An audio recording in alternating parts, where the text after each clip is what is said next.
Oh, I'm here. oh. All right. All right. Everybody's ready to go and roll 20. Yeah. Looks like it. Ready to fucking play a game. All right. Let's do it. Hey, Verde. Do What? you want to play a game? Yes. Let's I play do. Judo high speed. All right. Let's It's play been a moment Nuclear War. since we last played. Last time you unshifted Eska the Naiad and shifted her tree instead, which now towers over the city of All Saints in the shape of a twisted hook.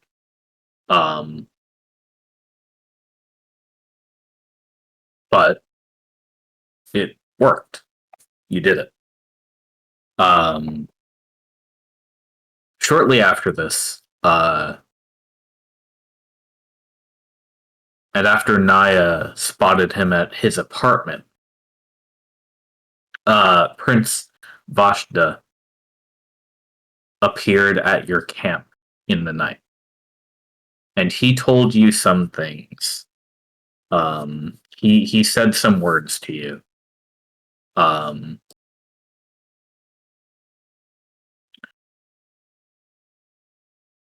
He said that his brother is rallying minions to attack your city. Jose. And he said that he thinks that it's high time that he takes a vacation from the Redshift zone. Wait, who? This was Prince Vashta. Okay. I was just making sure I was following. Yeah, there was more conversation in there, but it's up to you all what you want to do with it, and I can remind you of anything if you forgot. But yes, he flew over to you, sat down, you had a conversation for a few minutes, and then he walked away. You're basically here now. The Redshift will be starting shortly. The first wave will occur. If there's anything that you want to do before you leave, now's your chance. Otherwise, whenever you're ready to go, I just need you to tell me which of your base camps you're going to go back to. Sorry. No, go for it, man. I'm really glad that we were here. Yeah. I know I was pushy about we need to be here, but I'm really glad we were here. Didn't we fight some dude with some like magic cube here in a time gone past? Yes. Oh, you did? Yeah. You sure did. Vashta was there as well. He helped. Yeah. We should like maybe try to do a little bit of like targeted archaeology. Maybe find that building that supposedly it was stored in. I'm not saying that we're likely to find anything related, but I mean, if that building stored items of great power and desire and shit like that, like maybe there's a trace or something. Aldous, you think you could pretty easily lead the party there tomorrow morning? No problem. Fantastic. I even have a big ass magnet on a string that I could maybe drag around.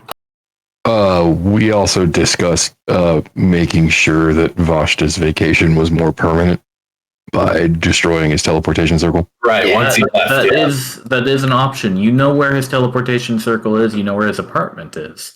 And, well, he didn't tell you if he was going back there or not right now, but that's up for you to decide. I think, given the way that the conversation went, I kind of feel like he is bowing out of any kind of conflict or combat. And he's just going to go visit Mom for a while, like he said. For now, yeah. And then when he comes back, maybe we could be friends again? Maybe, or maybe he'll But- bring mom with him, and then mom will be a problem. Well, Mom might not even be a dragon. We don't even know. So my thought here is that he expressed some concern that his father would force him to participate. So Right. if we lock the door behind him, he's free of that concern. Okay, that is fair. The other side of that is, would he take that as an act of aggression? And then what are the odds between the two on which way it'll fall? He was pretty convinced we were going to do that anyway, if I recall the conversation. So I don't think he's going to take that any worse. Okay. And honestly, once we do it, it's kind of a moot point because he's only going to be able to come back with the rest of the army. Like he's going to have to use somebody else's teleportation circle. So, I mean, 6 of one, half a dozen of another, but at least this way we close the back door. Okay. Yeah, I believe there was some conversation about potentially keeping it open so that you could use it too. There was. Yeah, I just don't think that's safe. It is. There's risk involved in this. I mean, presumably Vashta is not the only one who knows those runes. You Yeah, know? exactly. You don't know how many minions Vashta has. He's never showed up with any, but he's alluded to having. So Right. And then even beyond that, you don't know which of his siblings might know. You know, do they know each other's teleportation circle runes? Unclear. Yeah, unfortunately, we've never asked either. He did mention that he knows that you destroyed the other his siblings. circles. Yes, he did say that. Yeah, that's why I assume that he knows we'll do it. You know what I mean? It's a relatively trivial thing to do as long as you have, sturdy tools or powerful magic. Well, doesn't it take a year to make a teleportation circle? Oh yeah, it does. So that's not some It's very minuscule expensive thing. too. It's a year of casting the 50 GP spell every day. Yeah, I mean, That's a lot it's of going money. to take a while for him to get back here unless he uses somebody else's circle. That's You know, if we destroy it. If we leave it as is, all he's got to do is cast teleport to get here. Right. Yep. Dex in particular has been contracted to make a few teleportation circles here and there around the continent. He's told you it's a very cushy but also very boring job. Yeah. I believe it. Totally. So, I don't know. I kind of feel like Vashta, in our end game at the tower, could be a mighty ally. And his willingness to leave and absent himself from combat suggests to me he doesn't really want to do that either. He would maybe prefer to remain somewhat friendly, at least on speaking terms. When you fought him, he was handling himself quite decently against the 5 of you.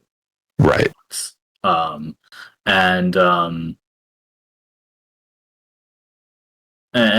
yes, he did mention that he was perhaps growing a little bit tired of treasure hunting out here in the zone after 200 years.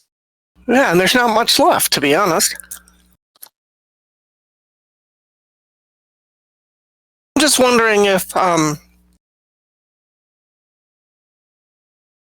it makes sense to talk to the Brigadier or Dex before we destroy it. Like a quick conversation at the base before we do that, to see if somebody else weighs in and has an opinion or something, because once we do it, we can't undo it. Precisely. Yeah, you've got one decision to make, and once it's made, that's it. Right. So now I'll remind you, you do have your one teleportation circle at the collector's house up in the hills that you have available to use out here in the zone, which is currently reserved for emergencies pretty much, and only a handful of people back at the Empire even have the runes available. This is a security measure, but you all know the runes yourselves. Nimbus has them, so that's the only one that you've found so far that you've left in a usable condition. And I'll remind you, just for anybody who doesn't know how the spell works, you don't have to go teleportation circle to teleportation circle. You just cast the spell wherever you are, and then you go to a destination.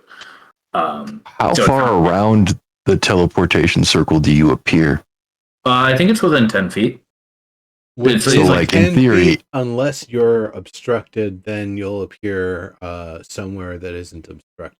Yeah, I think it's anybody who's within 10 feet of the caster can go, or it's like up to 10 people or something like that. I literally have the spell list open right now, so I can just scroll through it. I thought it was right. I was thinking like if you filled. Through. Right, I was thinking like if you filled the apartment with earth, where would they appear? Outside in the next open available room. Or above.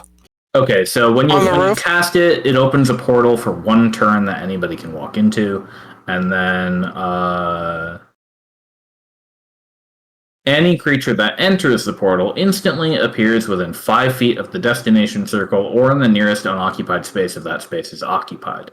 Now, the 5e book doesn't have any rules for destroying these permanent ones. So I had to look up some stuff, and I had to rule some stuff myself. So obviously I've already ruled that destroying the circle would physically would make it unusable. I think I would also rule though for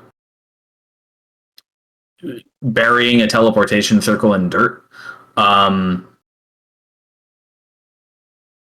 Because that was one of the things that I wanted to do all the way back with Morios, right? Just to block it with debris, but we determined that wouldn't actually do enough. I think the only way it would potentially work is if you had a teleportation circle that was really proper buried under like the literally under the earth, right? Like there's just zero space. What are the penetration values for penetration for like the psychic spells or scrying spells going through stone and metal? It's like it was like a thin sheet of lead or an inch thick sheet of lead or something that is able to block what a stone wall or some other things are able to block. That's a good point. Yeah, I'd have to think about that, whether putting a box of lead around a teleport circle would effectively obstruct it. I'm actually not sure if that makes sense with the intention of the spell. Like, can you just put a big fat lead cube on top of it? Not even a lead cube. It would just need to be a if it's just a matter of not letting magic go through, basically it'd be a giant lead manhole that goes over it. Like just a lid. Right. And then in that case, would you just appear right on top of it? That's you wouldn't be able to go through because you would try to step through and then you'd just be blocked because there's magic blocking lead on the other side, and the ability for it to let you go out and past that is completely blocked. Yeah, I can definitely see an argument for that. The fact that the ruling that I make on these teleport circles has like tangible impact on world building means I need to think hard about what is true or not. Or I need to go like look up. That's fair. Or I need to go look up 3.5e books, and I'm sure they're listed in there somewhere, like reasonable rule. I get you. I think the other thing I want to add to this conversation when we're talking about possibilities, I do not have Erupting Earth prepared, which I did when we were breaking up Morios. Well, fortunately, No, Morio got just Vashta's blasted with acid breath. yeah, and I think I also did an erupting earth. Vashta's apartment, his floor is made of wood, actually. Okay. So this is perhaps the easiest case you've seen yet of being able to rip apart a teleport circle, potentially even with your bare hands. Okay. You know, it makes me wonder, it wouldn't restore the magic if we just pulled one board up and out and then popped it back. Yeah, no, if you break it, it's broken. You don't get to put a board back or a stone back in and fix it.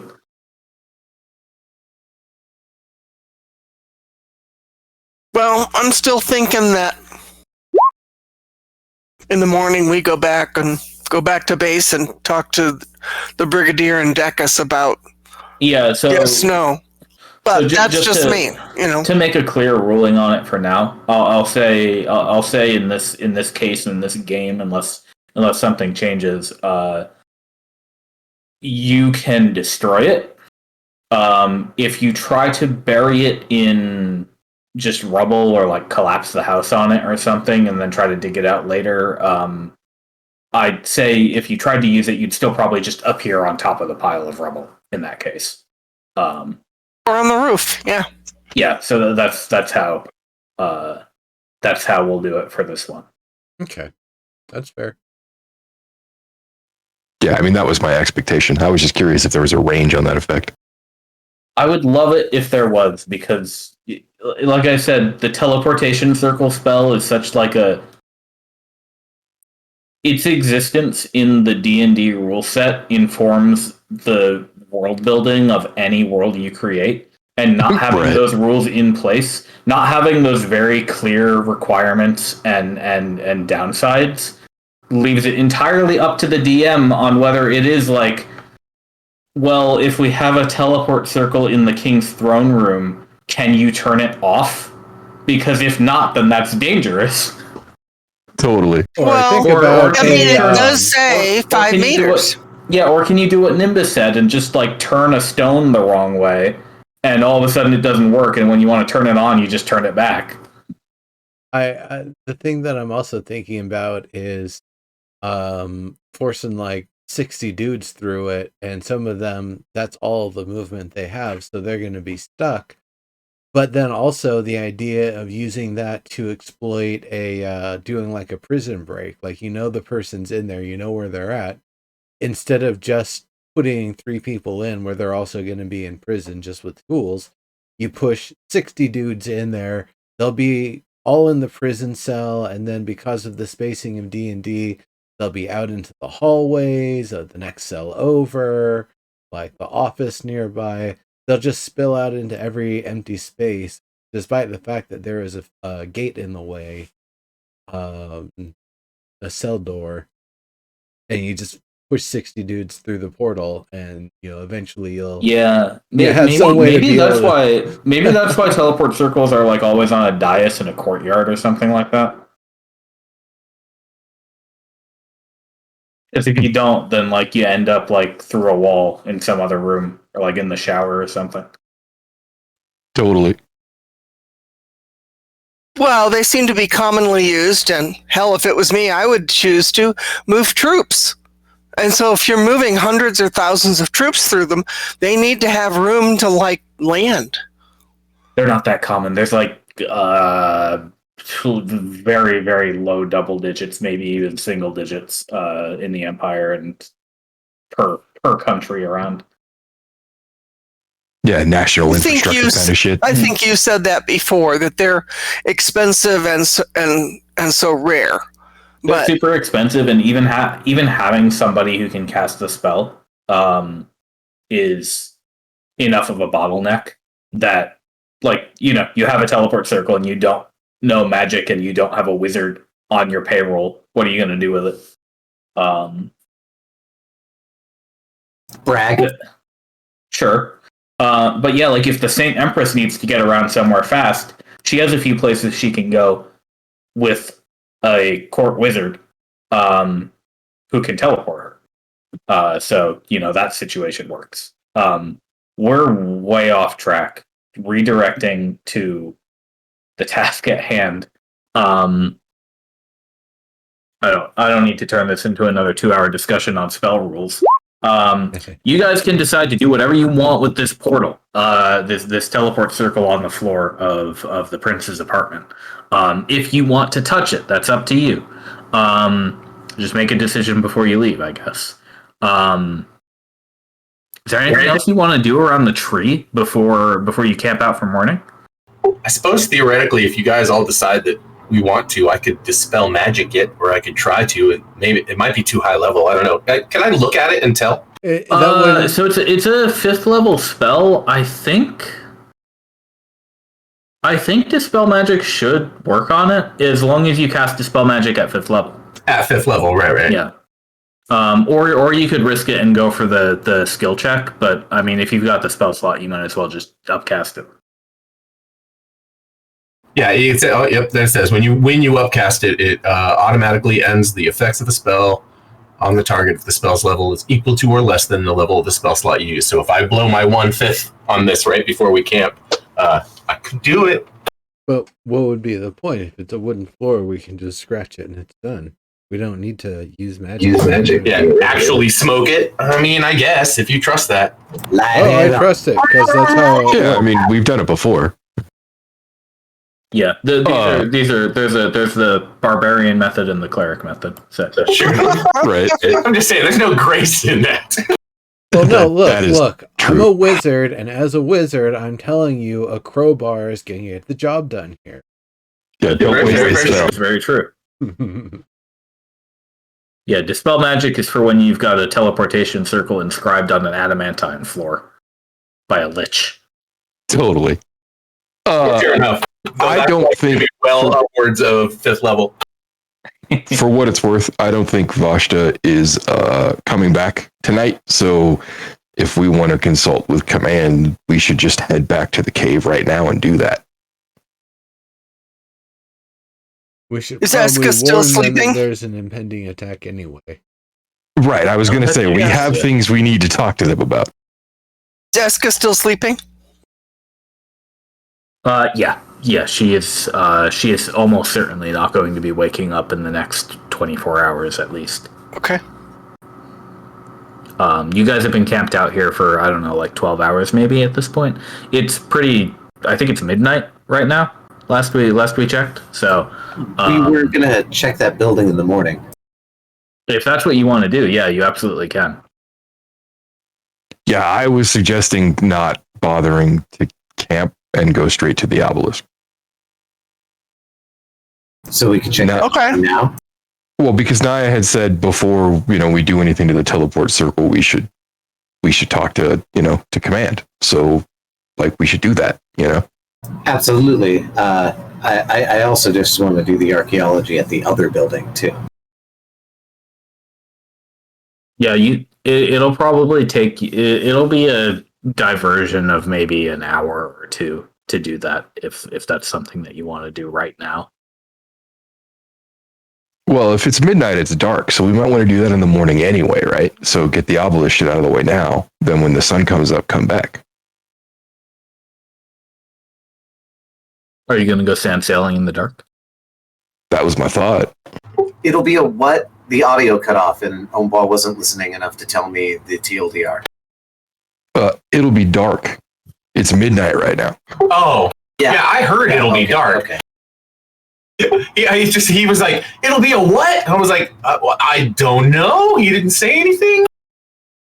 So I was saying, as long as we feel comfortable doing it, we should sail to the cave, give them the news of an impending invasion, ask them what to do about the teleport circle, and then head back in the morning before we head back to Chose, or, because, obviously we can't stay out in the desert if there's going to be an invasion coming from across the lake.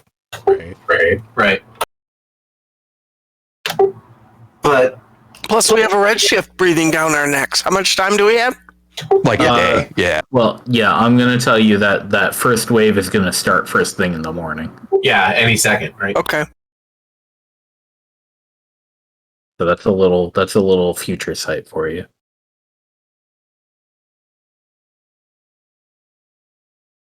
Came to Ombo in a dream. Yeah. Yeah. So Okay, well, I'm fine with either, but let's do it instead of putzing around. So you don't want to bother going through the building, then, is what you're saying, right? We can, but let's do it before we leave. Yeah, it's Okay. okay. If we're gonna do it fast. Sounds good to me. All right then. Are you guys going to camp out here till morning and then make it a quick trip, or do you want to go exploring this stuff in the night? Well, Elvis, do you think you can lead us there in the dark?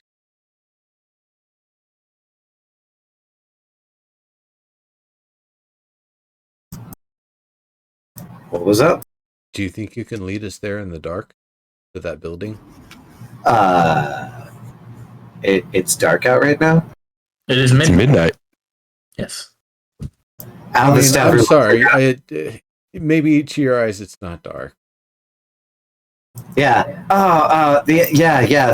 It's just like the moon, the stars. It's still a little bright out, but I mean, yeah. No, I could definitely lead you there. Well then, that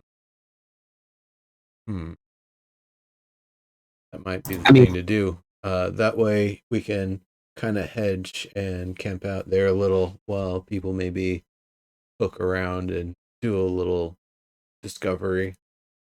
Then when morning comes, we can get on the skiff and get back. Yeah. All right. So I guess I'll lead them there. Do I need to make like a cartography roll or something? No, not for this. Getting to this location is easy. Just a moment. I'm getting the location ready for you.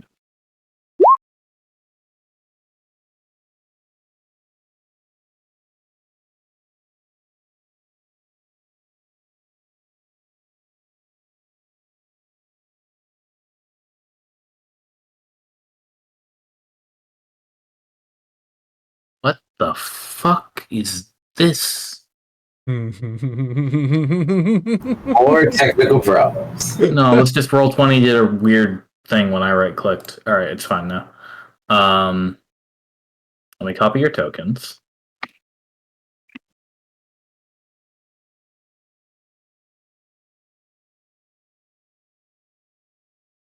Yeah, you all know where this thing is and how to get to it.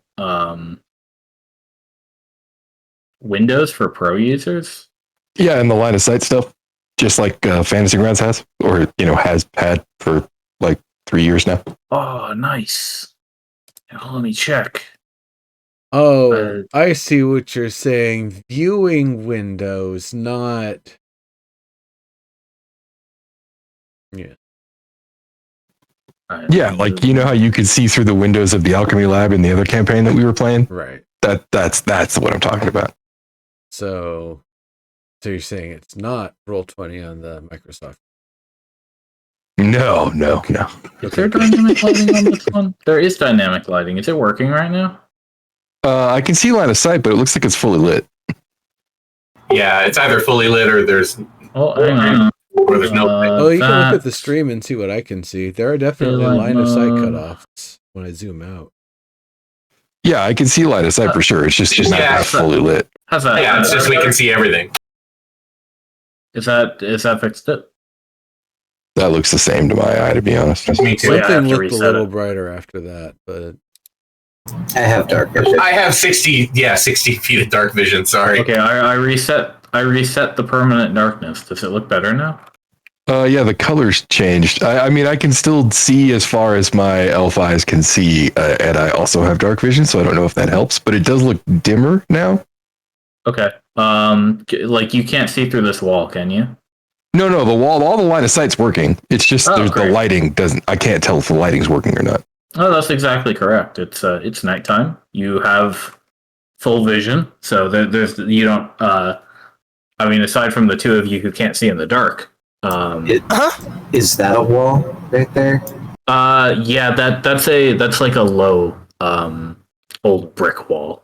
Okay, I wanted to make sure nothing was broken because I can see through that one.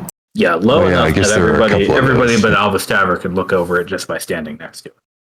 So technically, I shouldn't be able to see over it. Yeah, that's true. We need to do height sensitive dynamic. No, I'm on keen. It actually. Oh, you are. That does help a bit. Although she's low to the ground. But yeah, Elvis, you remember where it is. You are able to lead the party there, no problem. The rest of you recognize you recognize as you come up out of the lake and onto dry land, as it were. Whoa! What just happened? Everything just got brighter. Did something happen? Not on my end. Cool. I had just clicked on my tile. I mean, my token. Neat. All right. Weird. It might just be showing me like what you guys are seeing or something. You recognize the general shape of the square that was in front of this museum building that you had your fight at. A lot of the buildings that were there are still standing in degrees, and the spot you're standing now, this was previously a park, if you remember correctly. So there were trees and grass and flowers and plenty of space for people and children to run around. So at the moment, it's really just this big flat swath of dirt. And it will be again. Hopefully. Once I get this new propaganda out, especially with the story that we have promised, our friend here, I'm sure finally we'll get some actual like colonists like actually trying to come out here. Well, we have to conquer the Redshift, but yeah. Maybe more volunteers too. Yeah, hopefully. Now, the roof of the museum building is, as far as you can tell, completely collapsed in. And in front of it, there was a fountain that is obviously long run dry. Mont Lauren, in front of you, the air shimmers strangely in the night. Oh, okay. Hold up. That's never good.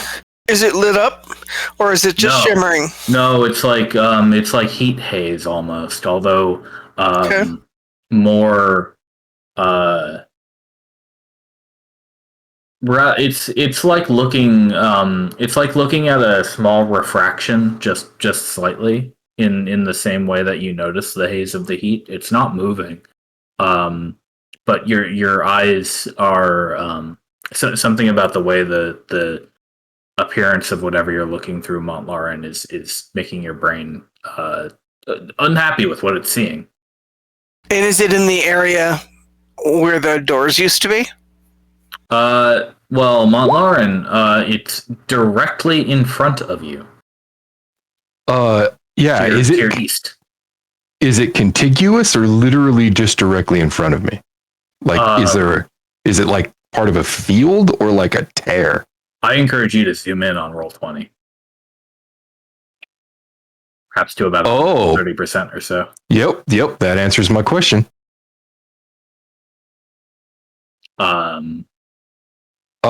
Hey, Nimbus. Yeah. Come here and take a look at this.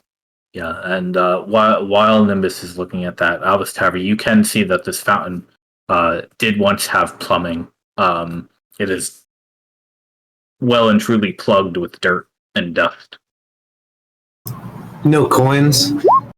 Not that you can see, no. But you imagine, you might be able to fix up, potentially salvage some of this fountain if you really wanted to, and had the labor for it. You don't know where the plumbing goes exactly, though.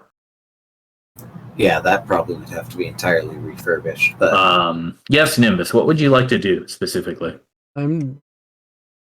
If this is being asserted as perhaps a magical sort of phenomenon, then the thing I would do is try to investigate and consider what it might be. Maybe like pick up a pebble and throw it through, see how it reacts or anything like that.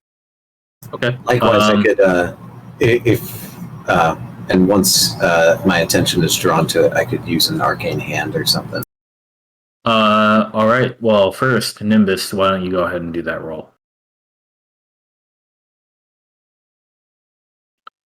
Okay.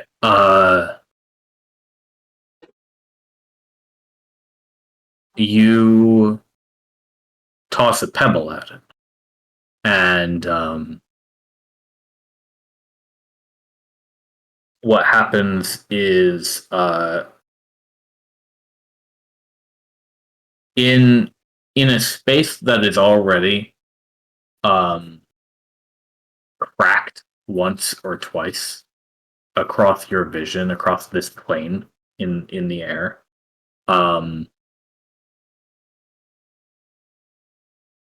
you see another hairline crack form just where the pebble disappears. Ooh, I don't know if something's being held in here. Or breaking it. Did you see that? Are you perceiving? I kind of point them out like these cracks here. You everybody who has light or dark vision can see them just fine. Although it's easier to do once they've been pointed out, obviously, because they are near invisible. And Montlaurent, to answer your question, yes, they don't block your vision really at all. So you're just I definitely see that. They just give you a slight sense of refraction. That pebble I threw kind of disappeared almost when it went through and made that last crack. I don't know exactly if this is the sort of thing we should be trying to pass through or trying to break, or if this is the sort of thing we might need to avoid. Do you get any sort of sense of evil or anything? I guess you wouldn't be able to because you're still kind of exhausted. Yeah, I was gonna say I'm all drained out. I guess I technically have divine senses left, but sir, didn't we say I was all drained out? I believe so, yeah. Yeah, okay. So no, I can't help you, man. Embergreen, does your bardic sense tingle of something afoul? And of course, Naya, I'm sure you're seeing all of this. I don't. Actually, I can't see it. I don't have dark vision. Oh, I would have. I don't have a paladin's, smell evil or anything like that. Paladin. Do you have like detect any detect spells prepared, Ambergreen? I'm checking right now. That's the bumper sticker. Paladin smell evil. That's funny. You said you would have had a light going, Nimbus? Actually, I would have probably had the lantern and been like, going back and forth between raising and lowering the hood to kind of get different glances at it. Like, I could attempt to remove curse on it, though we don't even know that that's like useful. But yeah, we don't know. That may even be the opposite of what we want, depending on what this turns out to be. Right. Exactly. Yeah, and I don't have anything detect magic like ready at all or anything. Well, if you want to take a moment, I can cast detect magic. It'll take a few minutes for me to do the ritual, but we can at least try to see what kind of magic, or if this is not identifiable in that sort of way. There's definitely something magic going on. This is not a natural phenomenon. So, did you say that the pebble disappeared through it? Yes. Well, it disappeared anyway. It was there, then gone. I know you had suggested putting the hand through, and I will just say, be cautious with that. No, I'm going to do something more cautious before I do that. I've learned a little bit, Nimbus. I'm a little wiser. I want to kind of like find like can I peek or peer through where it might have disappeared, and maybe try to make a mark or something. Like thieves can't appear in the space that's cracked where the pebble would have gone. Well, can you make a prestidigitation mark on space or on object? An object or a surface is how you can make a color, mark, or a symbol appear on an object or a surface. Yeah. But I can also make a shower of sparks, a puff of wind, a faint musical notes, or an odd odor. I can light or snuff a candle, a torch, or a campfire. Yeah. So do you? I can make an illusionary image that can fit in my hand that lasts until the end of next turn. I can create a non-magical trinket. Okay, so I can tell you what would have any potential effect here is either the non-magical trinket or a shower of sparks or something like that. An instantaneous, harmless sensory effect. Yeah. Some a poof puff. Yeah. I essentially want something like maybe like a will-o-wisp in the space. Okay. Do you have to be right next to it or just 10 feet? 10 feet? Hey, Alvis. Yeah? When Nimbus threw that pebble, another crack formed. That's why I wanted to make like sure it wasn't a physical thing like my hand would have been. That's why I'm just trying to make like an illusionary light. Have you ever walked on a frozen lake? Yeah. I've also shown light underneath the light of a frozen lake. It was really cool. This shouldn't light doesn't have mass. You know how when you walk on the ice, hate us, and you're too heavy for it, cracks start to form. Yeah, and then if you don't get out of the way, you'll fall through the ice. Yeah. We don't know which side of the ice we're on. We should be able to shine a light through it to see how the cracks interact with the other cracks. The light has no mass. I'm not actually saying I object. I just want you to be fully informed. I know. This is exactly why I'm not using my mage hand. Quick question. Is this a building with an interior, or would I be able to have Badath fly up above and try to scope out where the hazy spot ends in the sky above? This was a museum, right? The hazy spot? You mean the thing that you're looking at right now? Yeah, this hazy thing. Does it go? Oh, those are only they're only about 1 foot in diameter, perhaps, maybe 2. No, I'm saying, how high does it go? Yeah, same. Like in the air, about that big, like a disc, or maybe a sphere, depending on how you look at it. Okay, so it's like something we could go around. Mont Alarm's already gone behind it. Yeah. Yeah. I found another one too. Looks like there might be 3 in total. I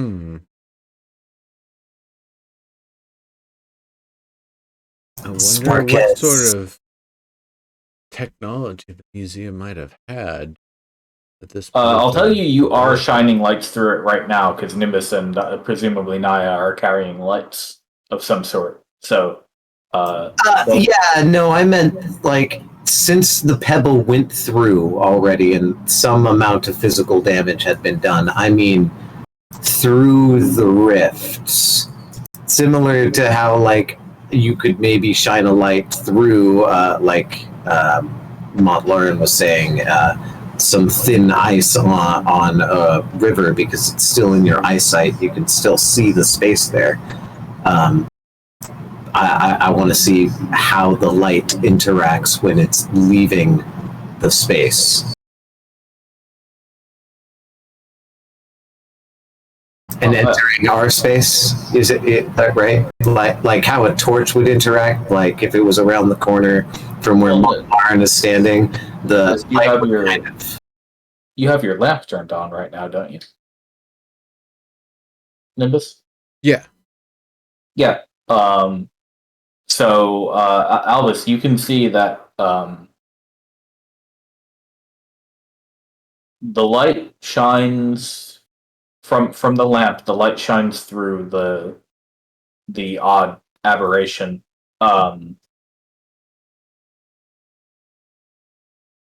And there is no change of consequence that you can decipher. Well, yeah, the light is coming from outside of it, though, isn't it? There is not really an inside to these. Did the pebbles land on the ground when he threw it? No, it made contact with the space and then seemingly disappeared. Well, yeah. So I want to see what a light inside of the seeming space that must be there if a pebble disappears once it's entered the space. Travel from that space to our space. The difference between Nimbus's light and that light is that Nimbus's light is entering from our space to its space. How are you going to get a light through? Prestidigitation? A light source. Prestidigitation only carries stuff. I can create an instantaneous, harmless sensor. Oh, a sparkle. Yeah, you could do a sparkle. Okay. I've actually made a map of a hyperdimensional space, Montlarin. That's true, you have. But yeah, no, and I argued against sparks. Like, it gives examples as sparks, but like I feel like I could make like a puff of light or something as well, Like because sparks seem a little physical. Like a firework. Yeah, or like one of those. Flash. Yeah, one of those cotton fire throwers that you see at like Ren fairs. Like a flash Like paper? the flash. Yes. The flash of like striking a flint. Yeah, I guess that's still sparky, but Yeah. flash paper was close. Yeah. Closer. That's reasonable. Now, do you believe that the space that you're trying to target is within 10 feet of you while casting prestidigitation? I have a riddle for you. Now I do.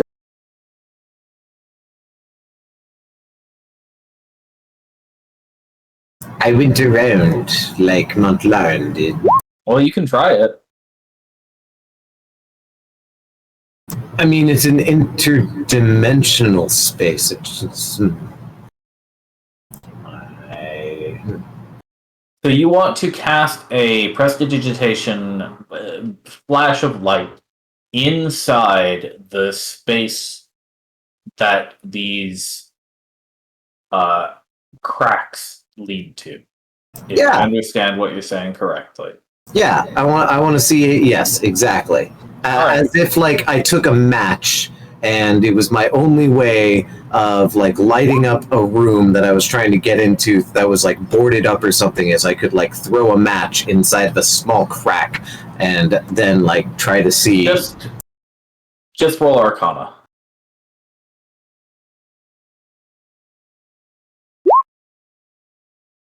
You do it. You don't know whether nothing happened or if the spell worked and you just couldn't see anything as a result. Confused. But the result that you get is you see nothing. But I don't know if the spell didn't work. Correct. You don't know if it simply failed or if it was cast the way you wanted it to, and the result was that you also saw nothing. That is unclear to you. All right. Turning aside from my failures, because I don't want to be as such, I do want to investigate the grounds that I have turned around to look at, the collapsed ceiling, and investigate to see if there are any more of these rifts. Maybe it's set up like a trap sort of formation, so I can make some assumptions about what these things are. Sure. So do you all want to look around for a little bit? That's what I was asking, yeah. Yeah. Yeah, I mean, that was why we were here, right? Nimbus needs 10 minutes to cast the detect magic and stuff anyway. All right. So I assume Mont and Alvis Tavern, you're going to maybe explore the indoors a little bit. Naya and Evergreen, are you going to do anything else in this 10 minutes? See if I can see anything, feel anything. You got pretty slim. Can I support Alvis in his endeavors? Yeah, absolutely. You could join and go. I'll keep an eye on Nimbus then. Go patrol around. Nice. Okay. It's the dope patrol. Okay, yeah. So you take a lap, I guess, around the inside of the museum. Like it looked from the outside, the roof has completely collapsed in long ago. So there's rubble all over the floor, and obviously the pillars that held up the roof are mostly collapsed over. Just one of them, the southeast one, still standing after this time.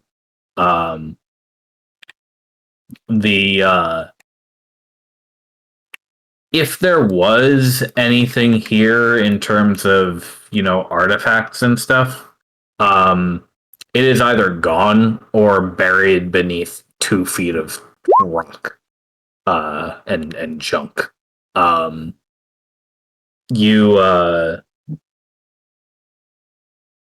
you imagine you're gonna need some help excavating this site, probably, if you want to find anything useful here. But in terms of those strange shatterings, you don't find a single other thing that looks like that anywhere inside, or even if you check the immediate grounds outside. You can only find the 3 that are just outside the front doors. Gotcha.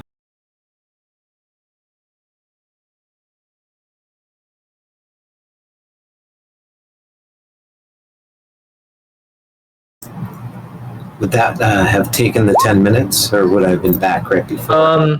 I think so, yeah. So, Nimbus, you cast Detect Magic.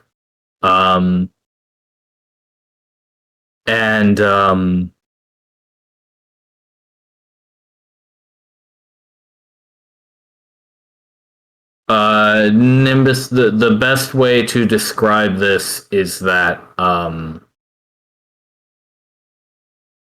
let me see, how would I put this?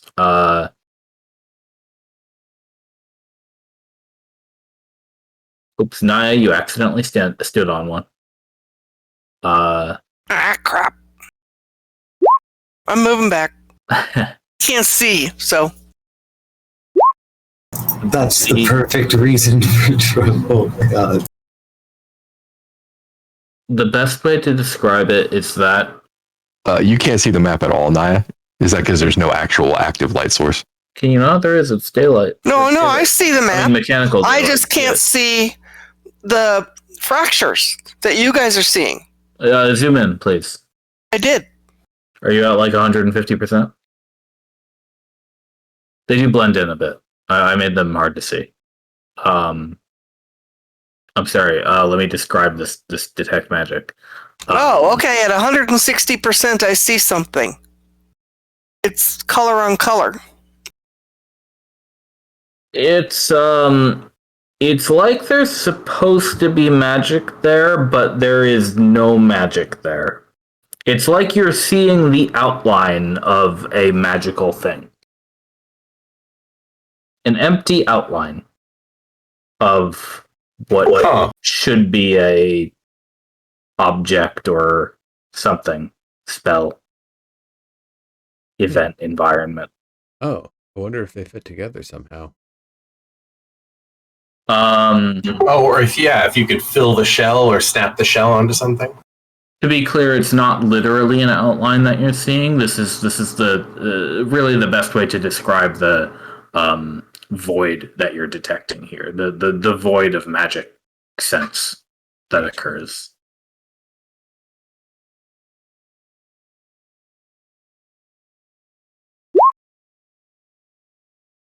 Yeah, that's correct, Montlarin.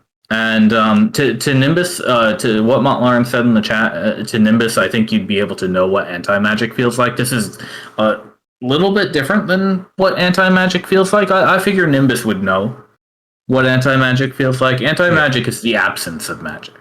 It's there's detect magic where it's like I detect spells and shit. And then there's detect magic when there's no magic spells around.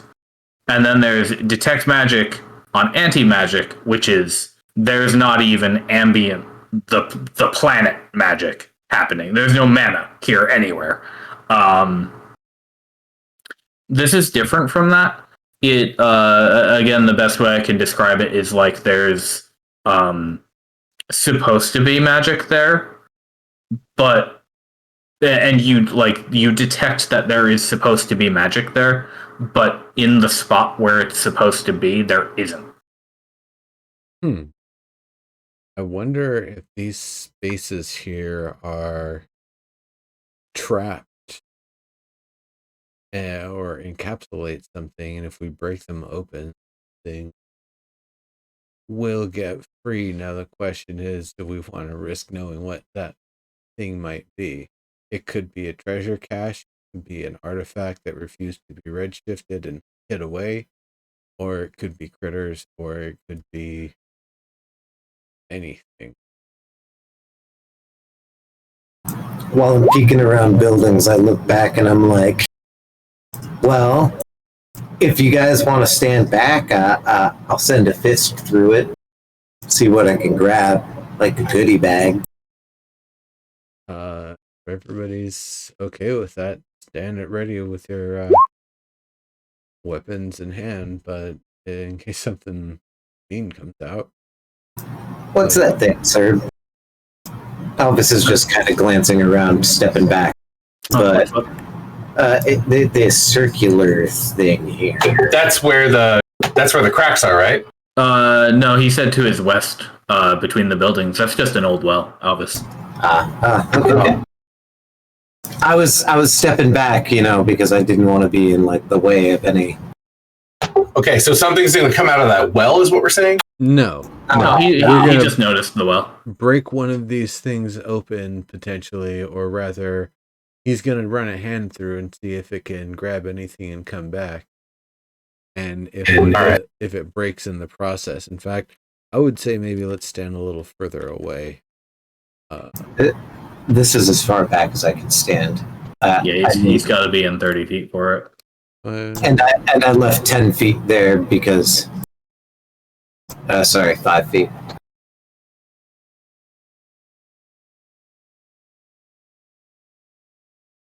Okay, is everybody where they want to be? Yeah. Yeah, I am.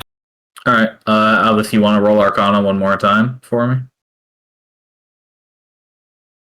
Yeah, and I doing it in advance of anything happening. And I do the sign of the shocker or the Arcana sign. Okay. Nice. Commonly known as the shocker. Do you spawn the mage hand like in the crack or next to it and then move to it? Next to it and move to it. Okay. So as it approaches the aberration in space, your mage hand, do you use your left hand or your right hand to cast mage hand? Elvis Tapper uses it dirty in order to fuck with people. Okay. Got it.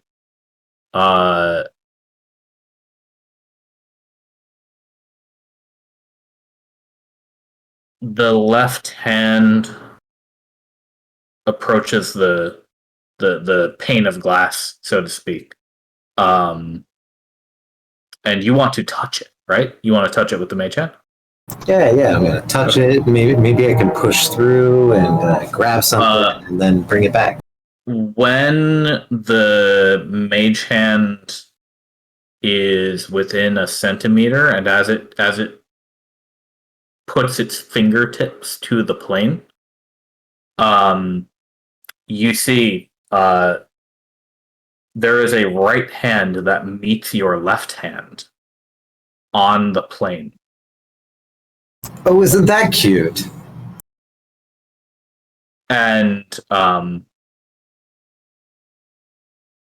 the right hand suddenly lunges, grips your left hand, and you rolled high enough that you have your wits well enough about you to dispel that mage hand before it is yanked into the crack. So, I have Mage Hand's Ledgerman. Could I roll a sleight of hand and judo / like akimbo that hand and use its force to drag it into our realm because I'm a sly motherfucker with a 20 dexterity. Okay, DC 22. I have a +9 in sleight of hand. Easy, I don't know if I can do that. You won't know until you roll.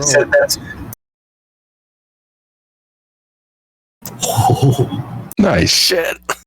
Yoink. All right, so it tries to grab your left hand, but you command the mage hand to move in such a way that it's able to wrap around the fingers of the other one instead. And you attempt to pull. Oh yeah. I was gonna do I was gonna use its force against it and then just pull a little bit and get the result it wanted, except on my end because I'm better than it. Okay. Alvis Taver, only you hear the sound, a screech like the sound of a train braking hard. And you get a jolt through your arm, felt through the mage hand as the right hand that you have pulled through is shredded into 1,000 strands of mana. Can I eat it? I don't think so. No, it shreds and then disperses as you've grabbed it, and then your hand clasps on nothing. Well, immediately Alvis Taver has assumed that there's some evil doppelganger that he's just bested, and he shouts towards the thing after dispelling his mage hand, pointing at it. Yeah, call me daddy. Don't mess with that. That's what I say after that. Is that shit is freaky. Did anybody else hear that? Nobody else heard that, but everybody else could have seen it if they were looking closely enough. If you weren't looking, if you don't have a perception above 18, you might have just noticed like a puff instead of specifically strands. That was not nice. A mage hand completely opposite to mine tried to rip me through there, and I wasn't going to have it. Sorry, that's just me explaining my outburst. I look around, but no, I used my training to pull it out, and it shredded itself through the cracks. I wonder if he just took some creature's hand off. I look down at my left arm. Like I felt something. Yeah, you got a little static shock through that as your mage hand was grabbed, right? I think that's what you told me. Yeah. Yeah. Yeah, my arm, it feels as if it's been shocked. Some kind of magic. Does it hurt? Is this the one that was already messed up with the tree thing? Yes. No, yes. Okay. I forgot that was also my left hand. Alvis Tabber has been very sinister as of late.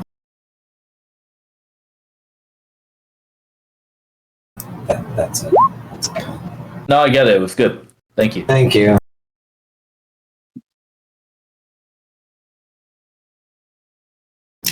Yeah.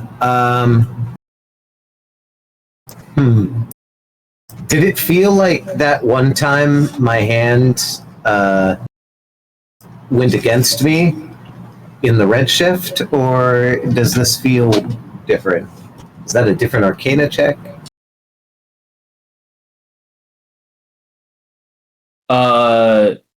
Can you repeat the question? So I have interacted with the Redshift and my mage hand at one point before, and my mage hand went mad.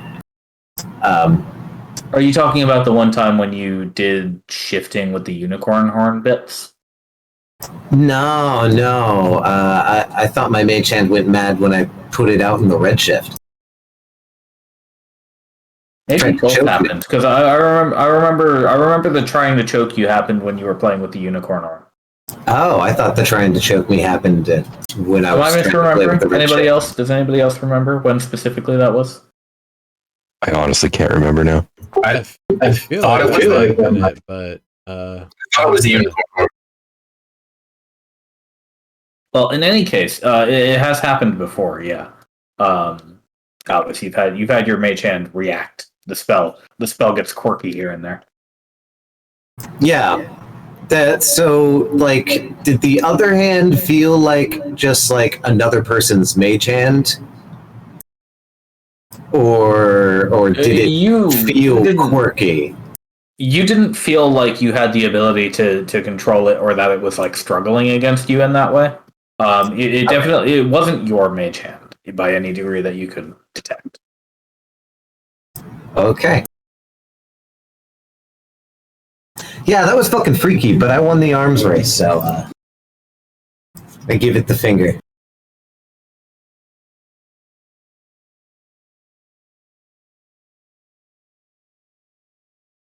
Would you all like to play with these cracks any further? I mean, yes, absolutely, but I don't think it might be wise. Right. How long till the Redshift? A few hours. I thought about blasting one with some water, but I'm worried that it's going to fire rocks back at us as the same sort of stream. How about I play them a soothing melody that eventually rises up into high notes? Oh, don't do that. It would be like a fucking tumultuous, low, bassy, fucking terrible thing. I don't even know if they respond to sound. We've been talking around it. Right? I could roll performance. You could crack your whip next to one. See if it reacts. I mean, depending on how long we've been sitting here, I might just do it because I'm bored. Yeah, I tend to assume Ambergreen is like usually doing that. Okay, I didn't do very well. I'm not very inspired. I tried to listen to see if any sounds are coming out of it. You don't notice any response to the sound. Neither your dialogue together nor the sound of the flute.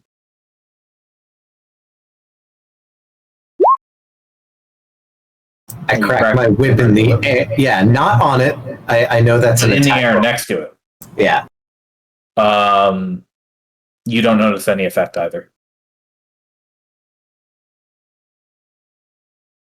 Yeah, I don't think sound is probably contact only.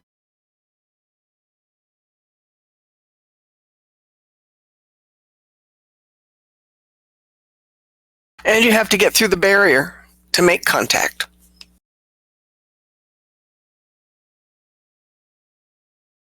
But that hand was waiting for you. Huh. You know what?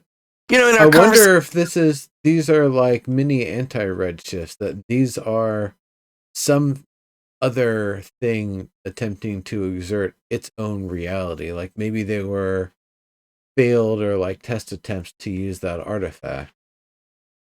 Well, remember all the conversations that we had back then about the Tesseract, possibility of it being a Tesseract, and the whole sense of who's its belief that it would open doorways to other dimensions, mirror dimensions, but different.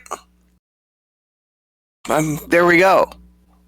Yeah, that would just definitely play into this. That's right. We just poked at it, and it poked back, and it tried to pull us in.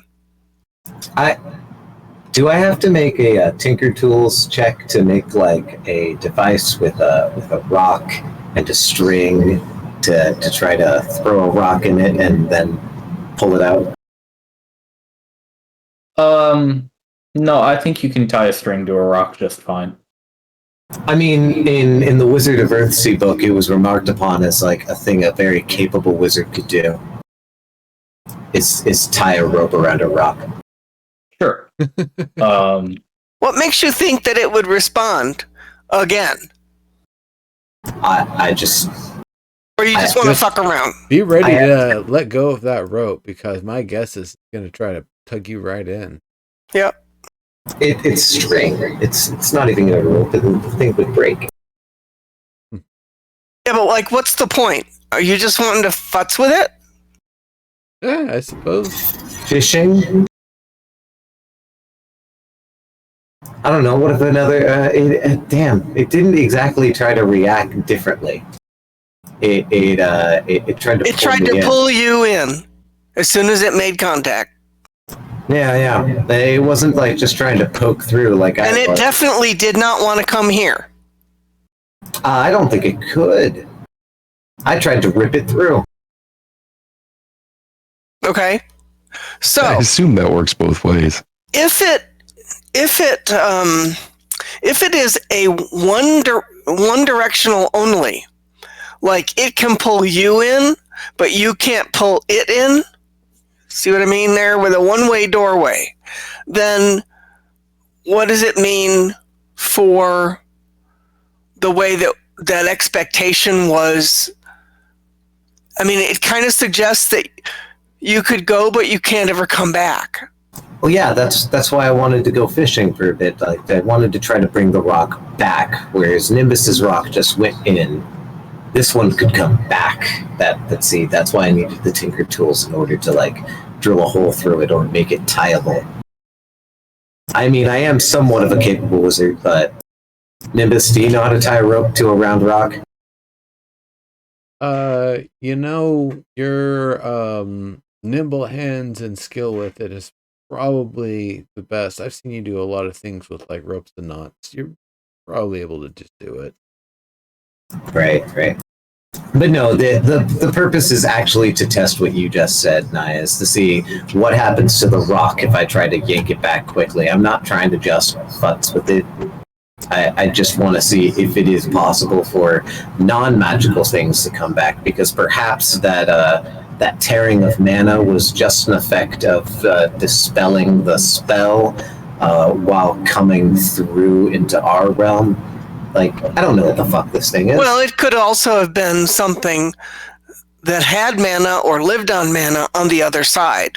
Well, there's a whole lot of we don't know about that.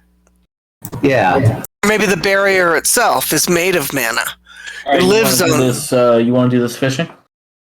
Sorry to interrupt, but no, it's okay. Yeah. Does anybody like really object? Because like I gave Naya her. Be keeping a safe distance. Yeah. All right, I'll use the I'll use the mage hand to do the fishing, but the mage hand will stay. It will stay as far away from it as it can. You're gonna like drop it in from above? Yeah. So it's like it's the most gentle kind of fishing I think I could do, because like throwing it in, that's a lot of force. Whereas like dropping it in, I can kind of just like, you know. Mm-hmm. dip it like a tea bag. That seems more gentle. Okay, I'm yeah. taking in what Mont Lauren has said. Like, You I can don't do want this. to damage this too much. You dip like a tea bag the pebble. When the pebble enters the space,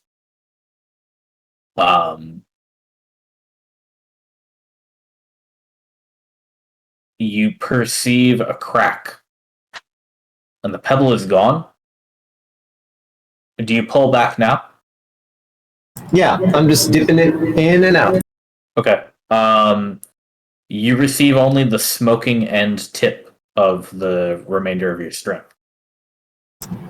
Yeah. Naya. Very, very good guess there. Yeah, yikes. I do not want to mess with these anymore. No. Okay. Just checking. What But you I doing think- with the string afterward. I'm cutting the contaminated end and then putting it in one of my samples, and then I will write a quick note, and it's going to be Can sent you off. see any mana strands on that end of that string? Oh yeah, here guys, let's investigate it or roll perception on it. Yeah. Oh, that was loud. It Just smoke. You don't need to roll perception on it. It's just smoking. Yeah. Just a little bit, and by the time you get it packed away in one of your vessels, it'll have stopped. Neat. Maybe some of the smoke got captured into the vial. And Did you have any? So let's go, and we can keep talking while we go. Did you have any sense that there was a nibble on the other end, or was the breakage, of the rope, the string, a matter of having gone through the barrier? Well, you felt zero pressure, and in fact, you felt negative pressure as the gravity of the stone disappeared. Yeah, that's what I inform. Okay. Likewise, I would like to investigate the immediate area. Like I just looked around the building. Perhaps we can check out some of these other things. What is that humming that I'm hearing from Oakwa's room whenever I'm talking? I don't know. That's something you. on your end. Yeah, That's your mic or your gain or something. feedback or a fan. Sounded like there were sirens going on the street. No, not so bad. Well, I mean, Feedback or a fan actually sounds accurate. I don't have a fan going. Yeah, it's feedback. That's feedback. Microphone is close to the speaker. And yes, there were sirens. I guess there are. Wait, what do you mean, speaker? I'm on my headset. Headphones? Yeah. Yeah. Can you move the mic slightly further away from your mouth? It's fucking 10 feet away from my mouth. You're actually fine right now. Okay. All right. Yeah, you're fine. Yeah, I don't know what that was. That was so weird. Okay, so let's keep moving. And then I do want to continue talking about what your experience was, and then talk about the possibilities, because so that we have some idea of what we think might be going on based on our experience, your experience, and what we observed. Because by the time we get back to base and make a report, I would like to have something informative and some possible theories. Personally, I'd like to, the one that we've already been kind of putting some dings into, just keep throwing little bits, see if we can break it entirely and see if that just dissipates it. All right. Dissipates what? The floating anomaly. Oh. I'm assuming. I mean, this could be a really great place to send a group of wizards or sorcerers, and let them play with it and experiment with it. It might be going. Dex for might the think Redshift this was too. awesome. Yeah, I mean, as much as I would love to get Decus's hand on this, if you guys want to, if the wizard wants to break one, then I'm down for breaking one. I'm suggesting, for the sake of knowing and seeing if it increases or decreases their reactions or responses, to break one. But I am also just fine with the idea of leave them be. If they persist, they can be investigated further. If they don't persist, well, they aren't a threat anymore. A wise man once told me, the treasure you don't try to find is always the treasure you miss. And I don't know if there's any treasure to be had in these, but Well, I think it's interesting. How long has it been since that event in Chose? I mean, 1,000 years? 800?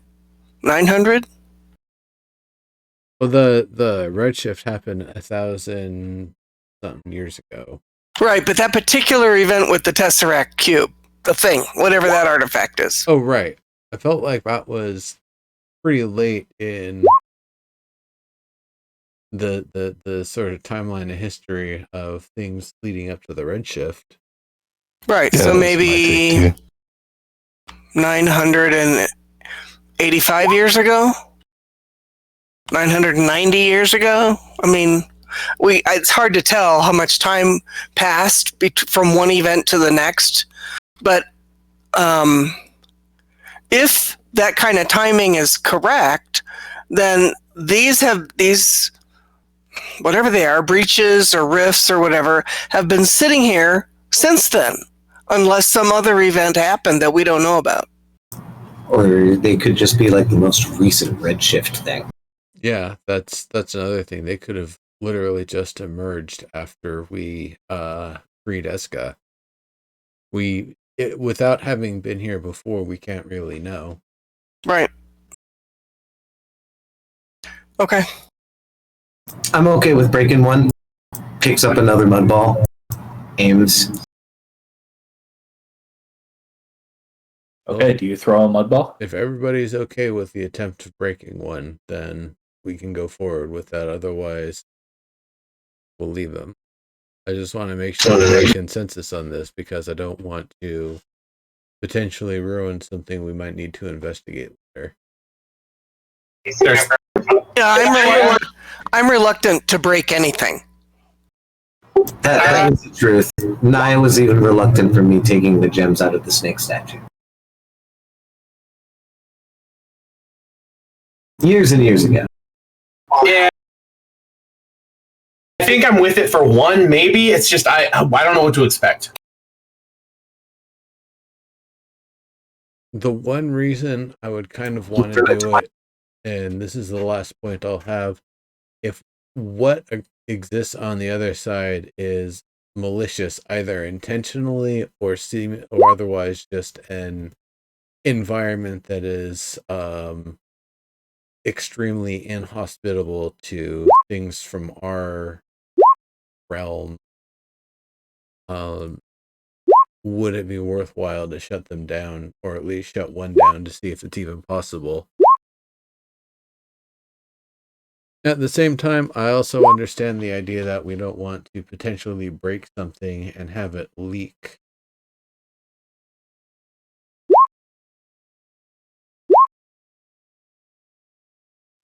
I'm worried that they're not so much cracks in an object as like cracks in the actual like weave. And so I worry that, you're not going to break something open so much as just break everything. Well, we should probably leave him alone for now then. All right. I know. Well, if it's... Well, we can always, let's talk to the boss and see. But I mean, if we could get a group of sorcerers or wizards out here to take a look at it, then maybe it's like, okay, let's break one and see what happens. Do they all three go away if that happens? I mean, that's the thing. We just, there's a whole lot of I don't know, and You only get the once. Maybe. Actually, we get 3 times. Unless all 3 of them go away if you destroy one. Right. We don't know. And we won't know until we do it. And it's like the transportation circle. It's kind of irrevocable once you do it. Fair enough. Could be too late.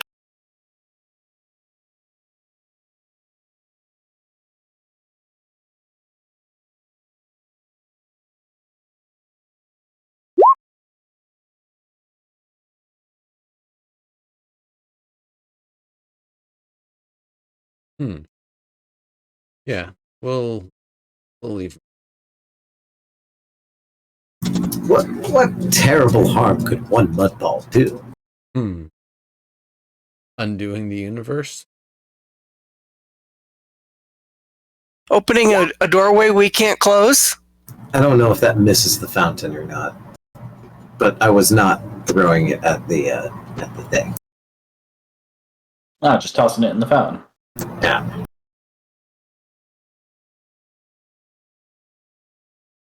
Bloop. All right. I definitely want to investigate like the rest of the area. I know I've dragged my character along there, but like I didn't really investigate or roll anything or see anything. It could be empty. The fountain specifically, you mean? No. I saw the fountain. No, I meant there are buildings here that you made. Yes. Much like much of the rest of the city, this place has either been long looted or eroded. You don't really find anything of interest in any of these places. Anything interesting at the bottom of the well? The well, you think, has over time actually been suffered so much storm that it's packed nearly to the top with dust. Lame. It's a flower pot now. Yeah. Well then, this was an interesting sidetrack. Do we want to camp here by the rifts in literal space and time? I don't think we have time. No, we do. We know we have had the premonition that the Redshift will come in the morning. Oh, all right. Their first wave, rather, not the Redshift itself. But yeah, that's true. You can take advantage of that information. So we have plenty of time. If anybody else has any ideas of like places they would like to check out, maybe that area where we talked to the king. You actually already saw that in present day. Yeah, because that's where the event ended. Yeah. I mean, is there any other buildings you guys would like to see? Historically, I think this place has been looted pretty well. There might be more of these things at important places. Well, the one thing I've kind of noticed is they don't do a good job of excavating things. There's always a chance there's something buried hidden somewhere. Oh yeah, we could put the hut right on top of the rubble inside of the museum there, and I can do some digging and see if there's anything in there in the immediate area. I do have a magnet, so maybe that could guide me. Maybe it would just guide me to like ceiling fixtures and pegs that kept or used to keep the ceiling up.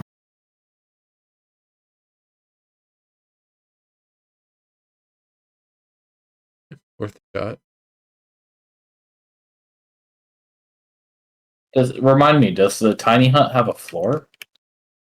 It doesn't really say much about floor, and it's no. I think it specifically doesn't because it's weak to burrowing, right? No, I don't believe it's actually weak to burrowing. If you were to burrow underneath it, unless you're a large creature or larger, you simply wouldn't be able to pass through it freely. You wouldn't be able to go in and out through it freely, but you'd still be able to burrow in from underneath. But if you getting in there is more than the, I think, 8-person limit, if you are the 9th person in there as a burrower who is medium or smaller, you will still overload it and pop it that way. I see. Yeah, it Yeah, creates a that That was hemisphere, not a actually the dome. thing I was worried Hemisphere, about when yes. we were fighting Nasharala, is that she was gonna burrow up from underneath and try to mess with me. That's why I kind of had like a dagger ready in the other hand. Poke. Yeah, apparently the spell specifically says a hemisphere rather than dome in its targeting, so it has a floor. Is what people are saying. Fair enough. It does have a floor? I've always read that it doesn't have a floor. That was what I thought too. That's why I went and just looked. But yeah, the current internet consensus, I didn't actually find a ruling from anybody that mattered for what it was worth, but the current internet consensus is because it targets a hemisphere, it must have a floor. Is a hemisphere specifically like it has the... Yeah, it's half a sphere, so it has a flat surface. Huh.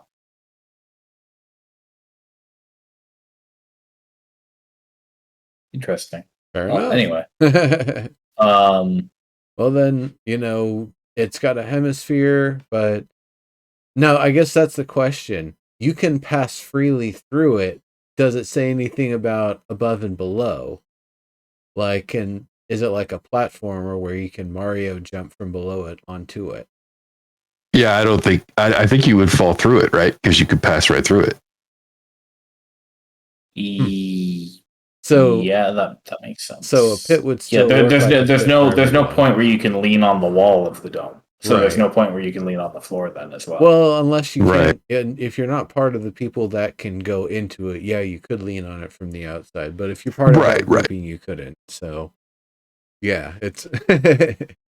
Oh, the nuance! What a fun. So what is climatized really? So if it's entirely acclimatized, would that anyway, my point was I don't know if you're gonna have a very comfy sleep on like piles of rubble if you're putting a hut like on top of it. That's what I was just asking, because it's a perfectly acclimatized room, right? Does that mean that the floor is also comfortable? Because as soon as you go below air conditioned.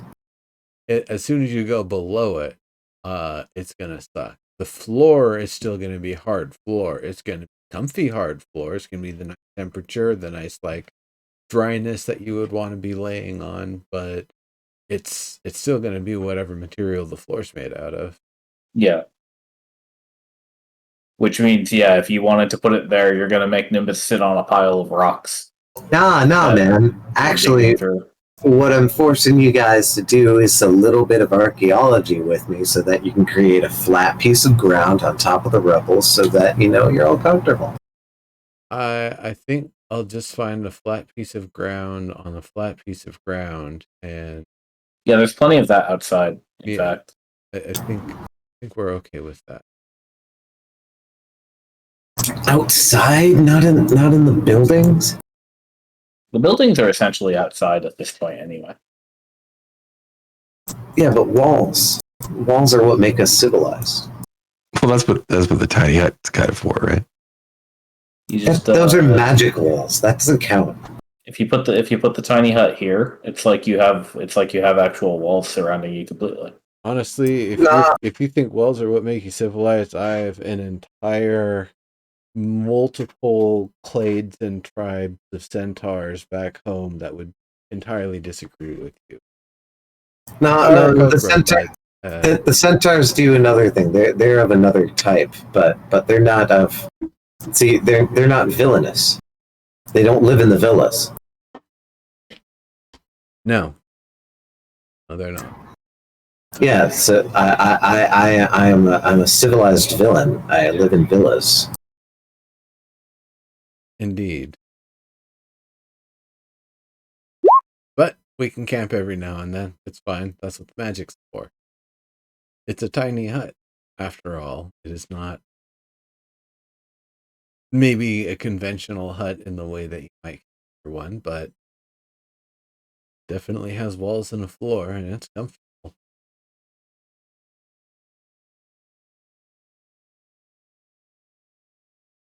Certainly. All right, so you guys are camping out right here for the remainder of the evening. You've got, like another 5 hours till dawn, maybe. Yeah, that sounds good. Elvis can poke around or whatever that he's gonna do. Yeah, is anybody doing anything during that 5 hours? Or sleeping? Yeah, I'd like to sleep. Well, rest. Yeah. I'd like to rest, but she's also gonna write in her journal. Yeah, definitely. Resting enough that I'm not going to be double exhausted coming into the long. But otherwise, yeah. I have it hanging out. I have it pretty cutty on the skiff doing my very important cartography. So I will ride the adrenaline wave and do a little bit of investigating.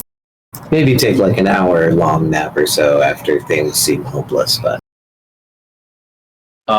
Just give me an investigation check, Alvastover.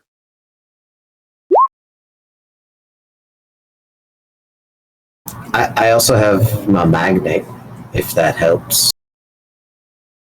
Well, I think in this particular location it wouldn't. Because you find beneath a section that you've been clearing out for an hour or so, moving with crowbar, I assume, and such like that. Big hunks of old ceiling tile.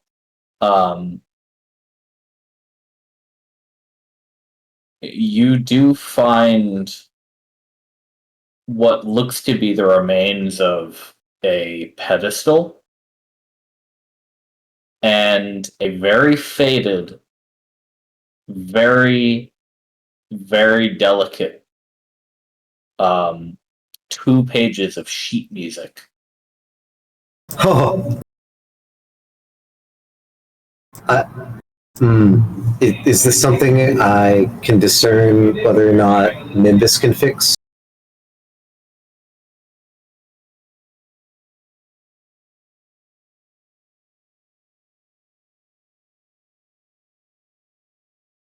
Did you hear that? Oh, sorry. Oh yeah, I'll definitely sketch a copy. Good idea. I have all the supplies. I have cartographer stuff. I mean, it's not what it's meant for, but Mending might work on the ancient paper. The tier 2 mending from and evolving cantrip should be able to. Yeah. I think I have that version loaded up though. Text block incoming. So while I'm drawing it, I, in my most annoying gnome voice, go, "Evergreen! Nimbus!" Okay. All right. Here we are. Let me just double check something to make sure I'm remembering this correctly. But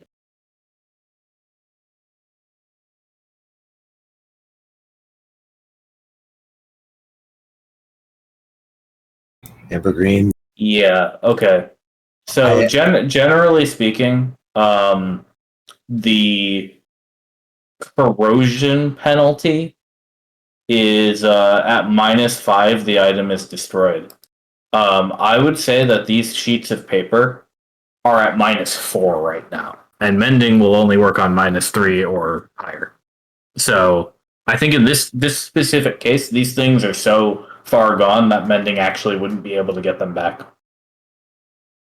But there's enough there that you can copy down what you see. I could definitely use my cartographer's tools for that. Evergreen, you should probably help him out with that. And I can help him out too. Not like I don't know how to read music and perform it. Probably something you had to do at your wizard college. No, I was a performer with the troupe of No Return for 7 years. Oh shit! I totally forgot about that. I haven't, thought about a relevant story that correlates with stuff we've been doing recently, but I surely think about it every day.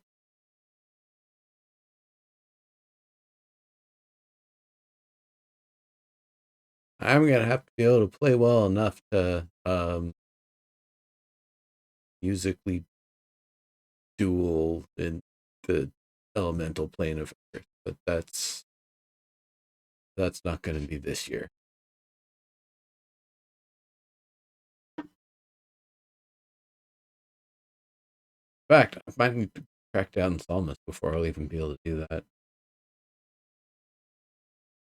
So, you copy down these notes as best as you can. It's not just the notes. I also want to make sure any other like details, any maker's mark, anything of historic value that can be, represented, light and low light, shining light around it in different ways, putting it on like an artificially colored sort of surface of different colors to try to see if there's any other things that we're missing, like doing all of the the CSI science lab stuff in the dimly lit room like no lab actually is.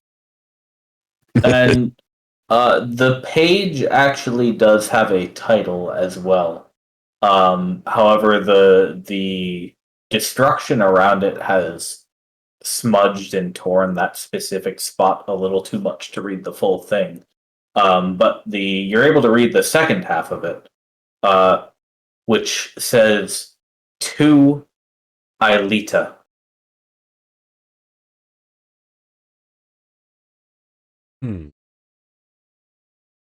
Is that a name? Anybody remember the name of the daughter of the Emperor of Vest? Princess I don't know, but is her name. that name, the spelling of that name is familiar.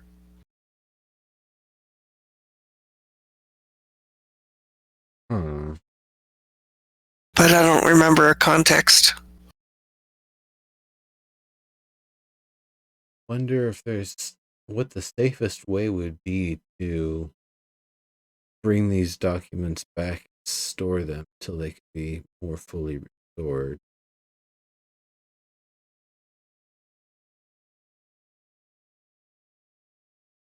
These documents are in a state where handling them will most likely ruin them. Maybe if we can find like a box or something, at least just to set them in.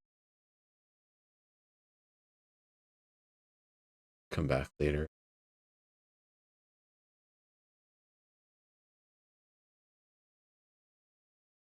But at least we've gotten this much out of it. I don't know what other information we might be able to get from. Yeah, me neither. It'd be interesting what the bar's perspective might be on it. Hey, Evergreen. I guess let me ask this. Having now looked over the music of it, is it in any sort of style or method or anything that I would recognize? I mean, in terms of being able to recognize the style, there are definitely the hallmarks of like old school 1,000-year-old, maybe even more than that music. This is not the kind of stuff that people are coming up with in the modern day. Are we talking about like major scale and staff or pre-major scale and staff? No, it has a major scale and stuff. Okay. It's very readable and playable. But just the overall style of how it's written, and some of the notations that may have fallen out of style in the past centuries. Um, and it seems like a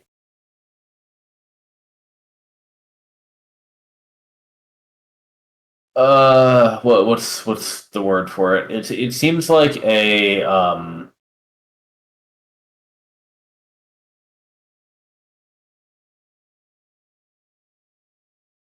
Like, what's the pace of it? Is it very like, is it fast? Is it slow? Is it slow but a lot of like eighth note and 16th note runs, or is it like fast? it's like a rhythmic? slow march. Slow march. Okay. Yeah.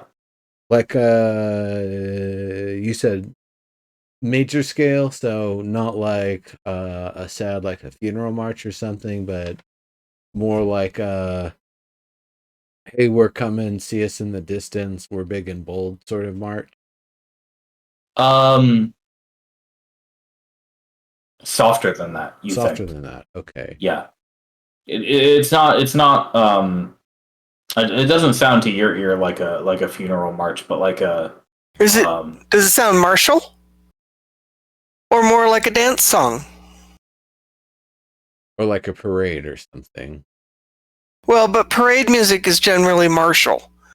Yeah, a parade is kind of accurate. Okay. Not bombastic though. Right. So we're not doing Stately. Philip Sousa here. Gotcha. Stately is maybe a good word for the kind of feeling you might evoke from it.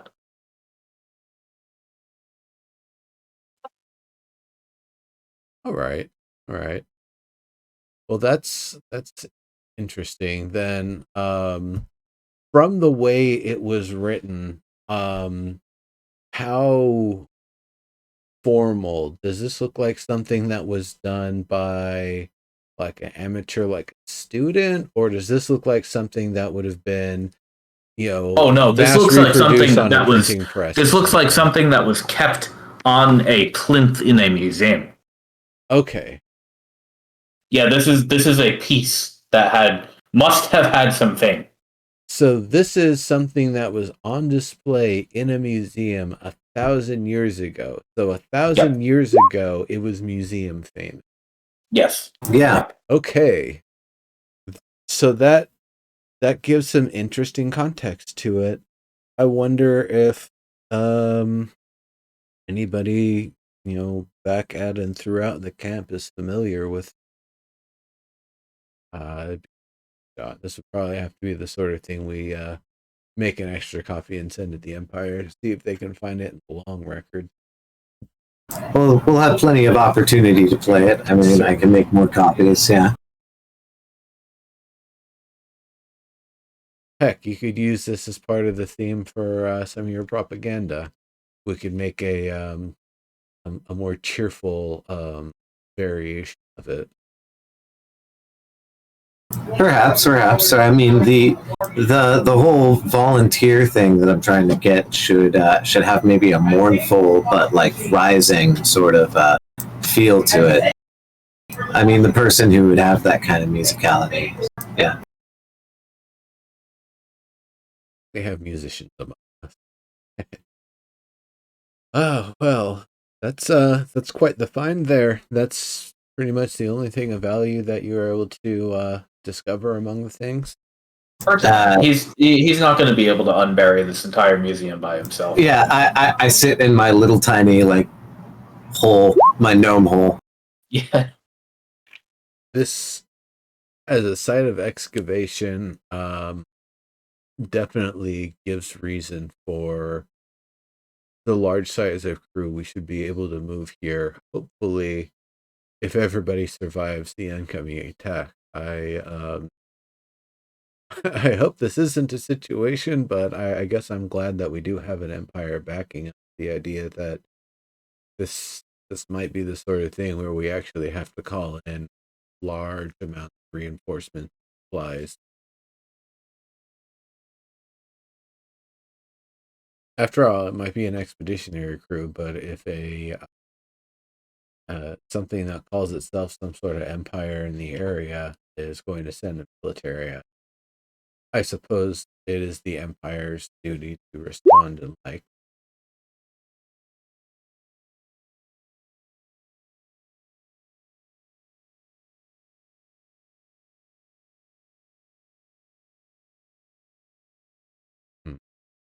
Well, this is definitely a lot to talk with leadership about.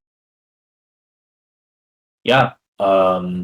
Shall we send you guys back to where you're going by now? Yeah. Yeah. All right.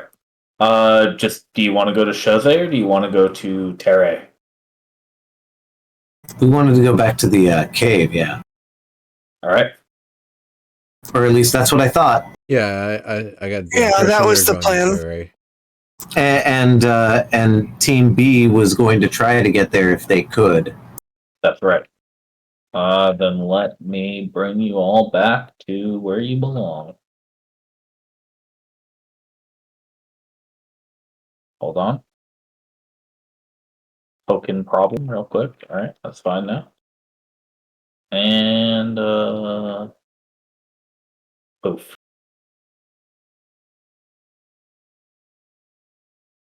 Just a quick check. Did you sail the skiff directly from Alsanes to the base area, or did you sail it around the rocks and to the south side of the rocks again? We've been parking it on the south side of the rocks. Yeah, so I want to know if you're going to have that there now, or if you're just going to take the short trip. I would suggest that we move it around to the south side of the rocks. I agree. Okay, so that'll take an extra day for you to get back, but you have enough time to do that and still make it in here before the Redshift arrives. And back you arrive. Hey, is the lighting down here working for everyone? Can you all see like the point lights and stuff? Yeah. Nice. Yep. That's cool. I'm glad it actually worked for once. If you move your tokens around, does the lighting break like last time? Oh, looks like it's fine. Hooray! Yeah, seems to be working. Cool. Well, if I move here, I still see light going this way. You're supposed to see that because there's a torch over there. Oh, yeah. Okay. Yeah. And then there's just like a dark shadow in that little corner there. And now the lights are out. All the lights are out. Oh wait, did they go out? I got light. Yeah, I still got light. I don't. No, I got light. I just have dark vision. I no longer have light. Nimbus, try refreshing the page. That seems to be a cool thing that happens on the new and improved dynamic lighting. Sometimes it simply stops, and you have to refresh the map. But it's all client side stopped. So can you define anything new from this piece of historical music that I got here for you, Evergreen? I would love to take a look at it and see what I can figure out. I assumed Evergreen was kind of involved in that Yeah, whole analysis that we were doing earlier. Yeah. Sure. I would like to look it over personally. Maybe is there something I can do to analyze it? Something I can, is there more I can figure out than what they did just based on the fact that I have musical inclination? Beyond what we've said so far, I'm not sure there's too much more you can glean from it. Could I play it? There's not lyrics. But could I play the music? You could play it, yeah. All right, let's do that. Okay. You practice it a few times, or as many times as you want, on the way home. Excellent. And by the time you get back here a day and a half later, you've got a pretty good handle on it. So you can replicate it to ask a question real quick. Proficiency, if you ask some musicians, is being able to sight read and play all the major and minor scales and modes and other modalities like blues scales and stuff. And so I would say that it probably isn't actually that like hard after just playing it once or twice, going by those rules of proficient. Now I've got to ask you, Serb, is that proficient or is that expert level in your rule?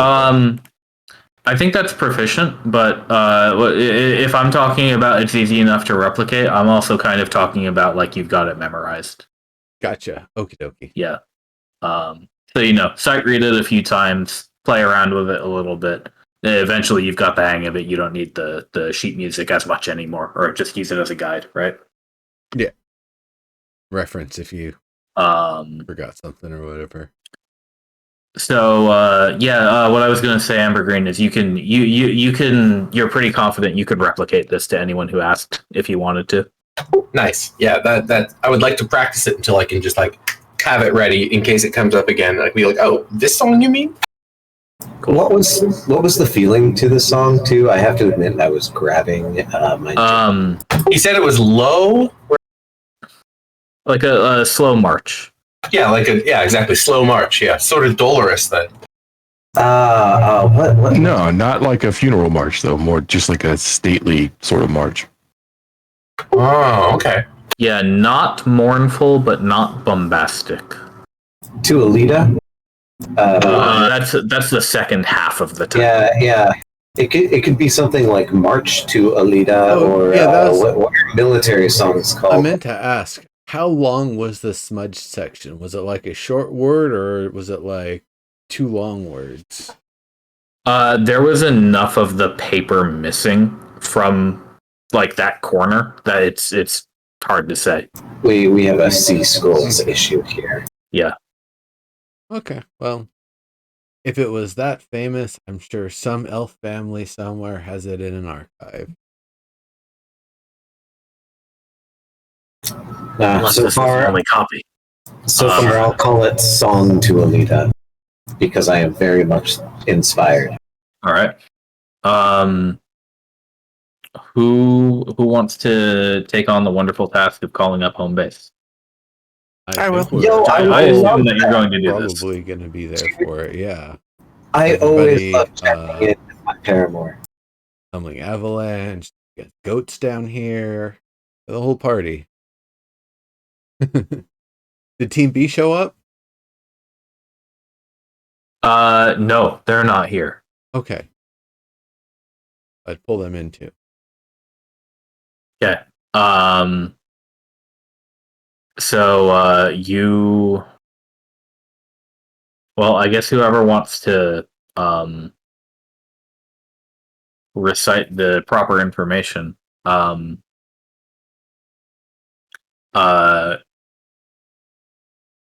You have contacts with Shose.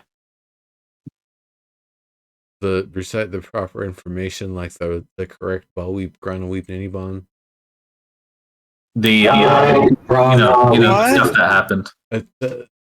Those are dial-up modem sound. It's yeah. Mom, when you activate the thing, the portal springs to life, and before too long, the brigadier is there. She is usually checking in on everybody getting back home between redshifts.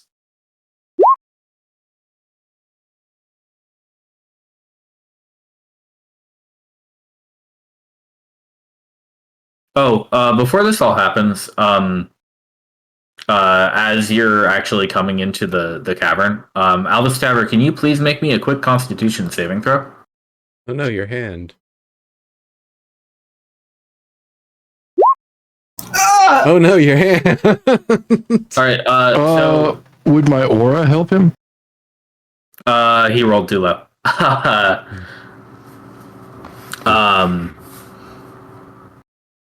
Alvis,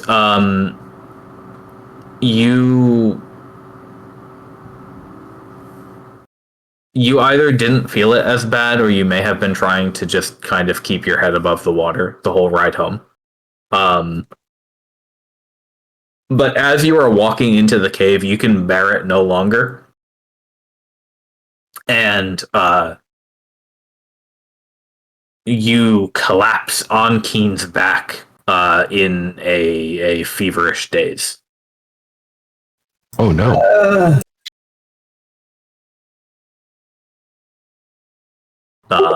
He's out. He's zonked. Okay. Okay, well, let me look at him. Let me look at his hands. Do I need to spare the dying or something? I mean, you can cast it if you think that's necessary. Well, let me look at him first. Yeah. Okay. Okay. So Naya, you're the first to him. He is collapsed and sorry, I was Tabber, but you're unconscious. And he's kind of death gripped himself enough on Keen that she's just carrying him along at this point, and she stops when she notices that he's fallen. Oh no. Okay, so is he got a death grip on Keen and the machine? What's your medicine stat actually, rather than your perception? I also have barding in a saddle that could keep. Shit. Wait, hang on. +9 in both, and Yeah, you have +9 in both. Okay, so it's an 18. All right. Yeah, we just needed the one dice roll. okay. So I want to see his hands, and I want to see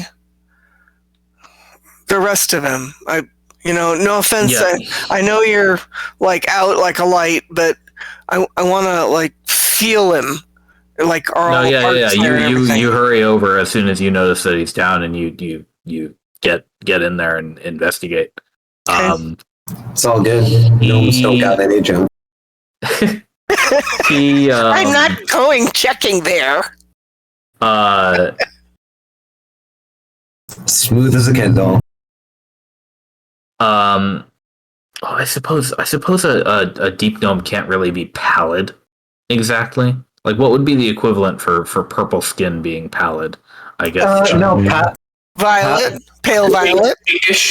I was gonna say like you could still be white because like I'm taking an artist's background, like how I would paint a pallid looking dark elf. I would still use a lighter red, not a pink, but still a red base because it's still like red blood that's coming to the color that's making that happen. And so like I could still see pale purple looking more like a lavender, like they were saying, like it's still pallid, it's still white. Would you say it goes pale? Or a lack would you of red to the face? Sorry. Would you say it goes more could potentially go more like a deeper, like almost bruise like purple? See, I feel like that's like more red to the face, which is like what I would avoid if I'm trying to be like, nah, this guy is definitely. Okay. Yeah, I understand. I'm saying that like I've seen dark-skinned people be pallid before, so I'm gonna call it and be like, unless the blood is a different color. It's normal. Lack of plush. Lack of plush is really based on the fact that there's lack of red, and so. Okay, that makes sense. So he's unusually pale. He is sweating profusely and shallow of breath. He kind of he's kind of just putting off symptoms of some kind of flu or something like that. Okay, so I'm looking at his hands, turning them over. Do I see anything? Is there anything obvious? Are his hands swollen? Alistair, you can decide if you were keeping this to yourself or not on the ride home. But Naya, what you'd notice at this point is that the bark skin that had covered him up to the middle bicep on the left arm has almost entirely flaked off. But under that and through the rags of his ruined shirt sleeve that the bark skin destroyed, you see that his arm is covered in glistening red wounds, welts. Just some kind. welts like hives or blisters? More like blisters? Like imagine as though the bark was attached to his skin and you just peeled it off in chunks. Ouch. Does anything look infected? Or just raw? No, it looks fresh. Okay. Naya always carries with her some poultice type things. So I'm going to ask everybody, anybody have any cloth for bandage? Anybody have a healing potion? Anybody have any other kind of helpful healing medicinals or ointments? Anyone? Good question. Otherwise, she'll use her own. I have a potion, but it's not very strong. Probably be. Well, hold on to it. We may need it yet, but maybe not at the moment. He's got these wounds on him that I'm not sure where they came from. Like, was this something that happened way back when we were doing the tree and Eska? Or Yeah, I think so. is this something that happened with the hand? I mean, the whole tree with Eska thing was hours ago. Days a couple days at this point. Oh, wow, okay. And he never said anything, and I never noticed anything. I don't know. That's technically up to Alvis Taver if he said anything. But Alvis, this has been getting progressively less bearable as time has gone on over the past 2 days. Yeah, the only person who would know about it is Montlarn, because I would have been shown him sort of when the event happened. You know what I'm saying? Right, and been like, yeah, that's interesting. Yeah, that magic happened, right? The acorn activated. Yeah, exactly. But like, that's really it. Alvis Taver was really trying to keep himself preoccupied while the itching was going on. So yeah, that makes sense. He's got the whole itching? Right. Itching? Yeah. It was so like it was itchy at first. Yeah. About like a couple of hours afterwards, it was just kind of itchy, and I figured that was like it coming off. And so Alvis Taver is, though finicky, he's also very clean, and so he didn't break it. Also, he would have asked Nimbus to mend the shirt as soon as he could have. He might not have had the opportunity because the bark was, it's like spiky bark. Right? So it would have been a good time. Okay. Yeah, you might have, maybe it's best if he had rolled up his shirt sleeve in the meantime with the intent to repair it later or something like that. Yeah. Alvis Taver would have definitely done that. This would have been, it's a routine by now. Okay, but this effect was unexpected, right? This is not what you expected to happen? Nope. I thought something, like, I'm knocked out right now, so I can't tell you, but Alvis didn't say anything beyond the, like, oh, look at this, when it first happened, because, he thought it would just be like an itchy scab. Yeah, and right, again, Sorry, I was going to say that the thought was that the bark from the bark skin spell that the acorn cast was what was infected, not him, Oh. That it had taken on some of the shifting.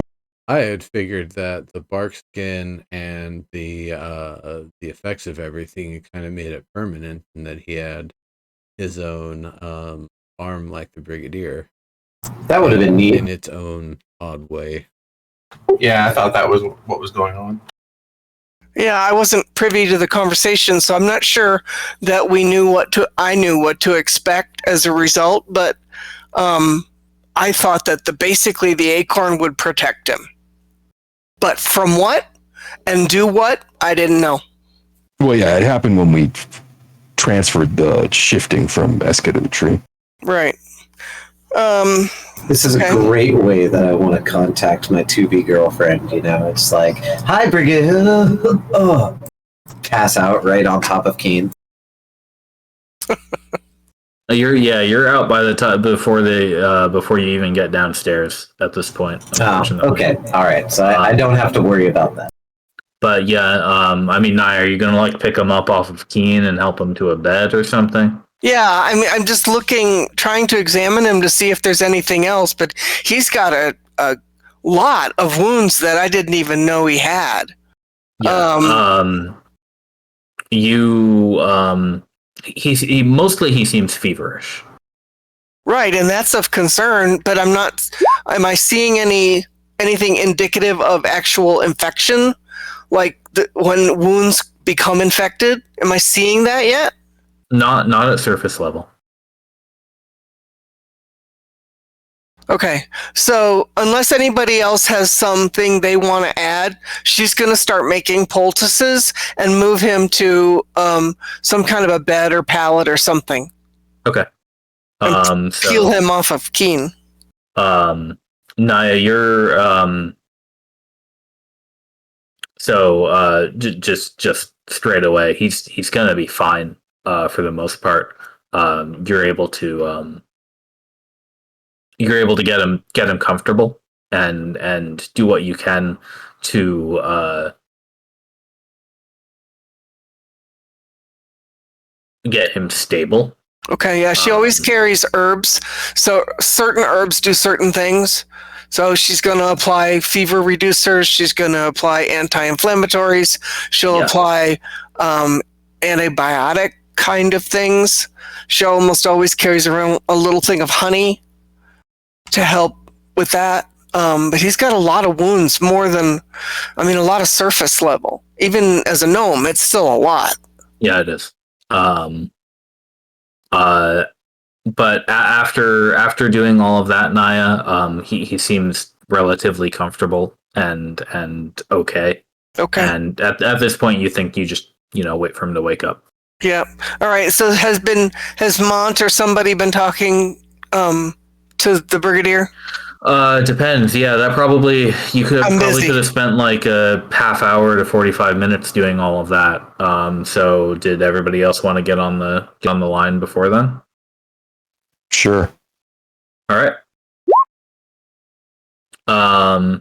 Then back to where we were before we did all of that. Okay.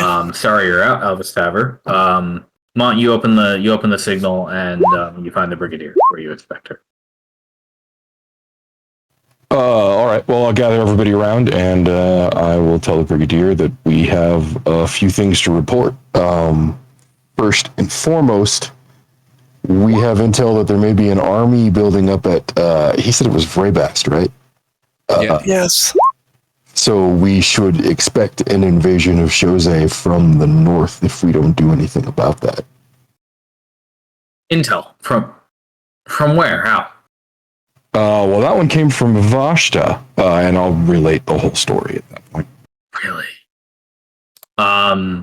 By the time you're done relating the story, the Brigadier has been she flipped through the pages of her checklist into a fresh page and has been taking notes on this whole thing. Yeah, if I were her, I'd be sitting there with mind blown, Yeah. But by the time you're done, Venther's XEF has arrived to the phone call, and after giving you time to finish, he explodes and says, "I knew it. I knew this was going to happen before too long. It was only a matter of time. Lucid, we can evacuate, we can attack, or we can fortify. Given those top three options, I can think of about 800 plans that'll keep all of us alive. So just tell me which one you want to pick." Half of that was out of view. And the Doppler effect is going by on his voice because he's moving. I love Van. I'd honestly be the same way if I was if I heard him. I'd feel enthused. She says, "Oh, he's right. Well, we need more information. We have. When is this going to happen?" He didn't give us a date or a specific timetable, but he did seem to imply that it was imminent and that it was his older brother's army. At his father's behest. Right. So we have to assume they're coming after this next redshift, or potentially even during the redshift. During doesn't seem like something they're No, capable they're of. subject to the redshift. No, well, we can't rule it out. We would be foolish to rule it out, as we've learned. Relying on things we think we know, it's not smart. I agree. Okay, so from Vraybask, you said. Correct. He was Yeah. actually Is that where surprised their that we lair hadn't is? spotted it there, but we hadn't gone that far yet. Yeah, I don't know that we've sent any scouts up that way, but we hadn't certainly gone there. But he did seem surprised we hadn't seen it yet. It's damn it. It's completely surrounded by mountains, and we haven't been able to stretch that far north yet. If we had gone further in that direction, we may have been able to spot this earlier, but okay, well, we know where it is. We could have also triggered an attack we weren't ready for, so there Yes, is that's that. true. The other thing is we don't know if he's lying. That, of course, is Just to misdirect us. yes, of course. However, has Mount Lauren already told the rest of it? Yeah. Yeah. Okay. He told the whole thing, but if there's specific Well, what I'm looking at elements is that that you wanna, because Vashta is now like, I'm booking out of here, I'm leaving town for a while. It does sound like it's possibly misdirection. to his mother. He's leaving town because it sounds like he doesn't want to be part of the combat.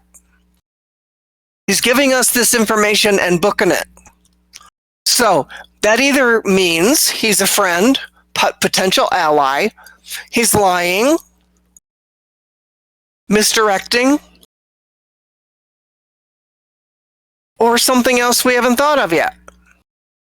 Maybe he's a little ambitious and has foresight for what happens after we potentially wipe out his father and siblings. And if he wants to try to be the de facto leader. Van says he could be telling the truth, but he just wants us to wear each other out. Right. Huh. Yeah. That was actually my take, man, for what it's worth. But he could be lying, and it could be a trap. Well, that's why we need to send scouts up there ASAP to find out if there's anything, but they will have to lay low. It certainly wouldn't hurt. Has to be a scouting mission. Certainly wouldn't hurt to test our preparedness too. Like there's no reason not to assess our own defenses. There's nothing that we can lose from doing so. Of course.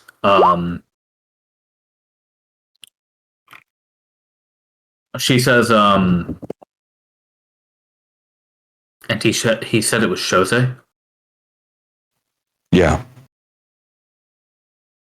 I don't actually recall him saying Jose, but he did say your city.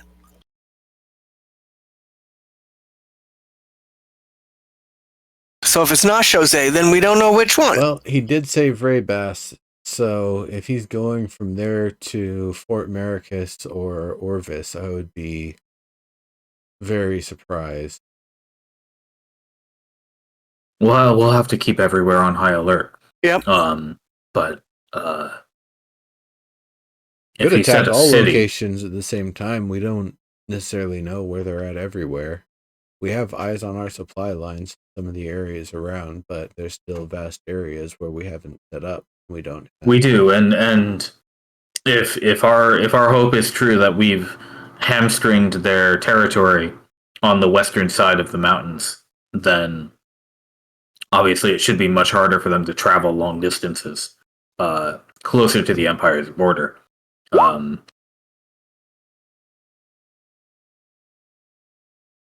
If they are coming from Vrabast, then we may be able to assume it's done on foot. Well, the bulk of the army might be, but the drakes and the dragons, they'll be flying. Did he say his father was coming? He made it sound as though his father had set the plan in motion. Right, but he also said that his father wasn't likely to get involved, that he was more of a lazy sort. Yeah. Yeah, I have a latent suspicion that his father isn't even really, like, around in a functional way. Yeah, that's the way he made it sound, is that his dad didn't get hardly out of bed. I don't know my ancient. Let me tell you what I know. But either that motherfucker turned to stone, or he's gone.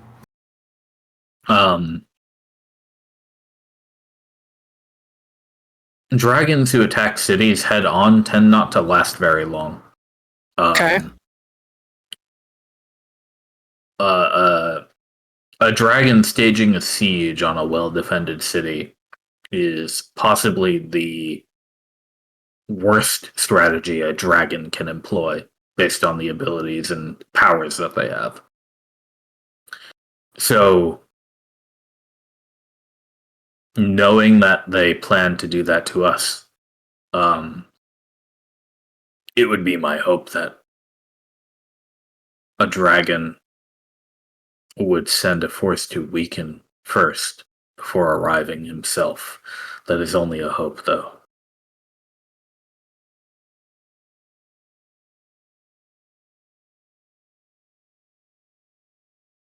Well, let's make use of tangible facts still. We don't know when, but we have to assume it's soon. We know it is his brother. Yeah. Daymare, he said, yeah. I remember what Magnius said. That one's the oldest.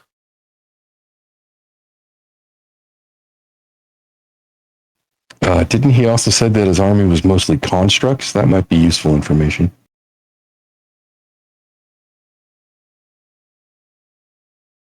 True. That's true, but we have no idea what other siblings he might be recruiting for this. Or who got the forces of the siblings we've already defeated, for that matter. True.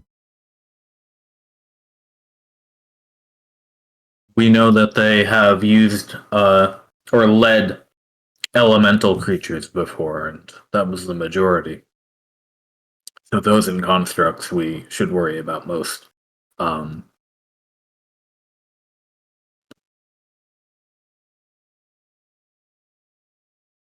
We know there are 7 children. So if this Vashta is not lying and he is gone, plus we have killed Morio, then a maximum of 5 we would need to be prepared to fight.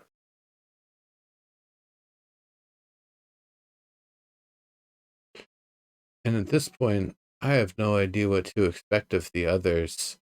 After having grown a bit Nor do from I. our first interactions with Zoramos and Nasharala, I feel like the 2 of them and their forces, we could probably just fight head on, just the 5 of us, and take them down. But that might be me being foolhardy, or it might be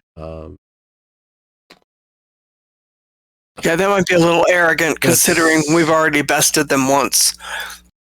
They would be better prepared another time around. Well, I don't know. Zoramos just sat back and did his reign of fire. He's big, but we don't know how tough he truly is. Nasharala, I'm almost certain I could best her in single combat. Of course, that wouldn't deal with all of their Pomors and Salamanders, which might be the bigger threat than the two of them if they aren't even courageous enough to charge forth.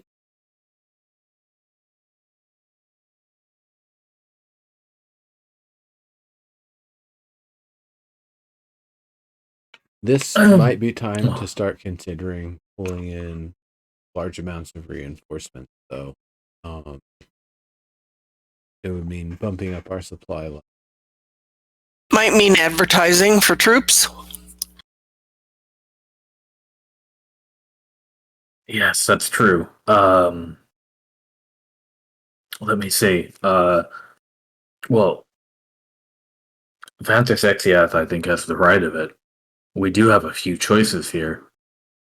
And this all hinges on whether we believe this man. It is an interesting situation.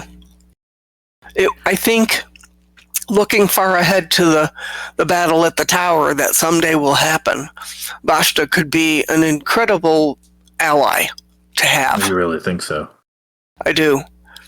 I think he could be very, very helpful. He was very helpful in the fight at Shosei, with regard to the artifact. Oh, that's true. Then... So, here we are 1,000 years later, and he could be, and he has seen it. He knows that we are time traveling at times. He has seen what we can do. He's seen the effect on his siblings, and although he may talk a big talk, I think there's a certain amount of respect that he has. He said something about being bored. I think, yeah. So I think in my mind, and it could just be hopeful, but in my mind, I have it as a possible future ally.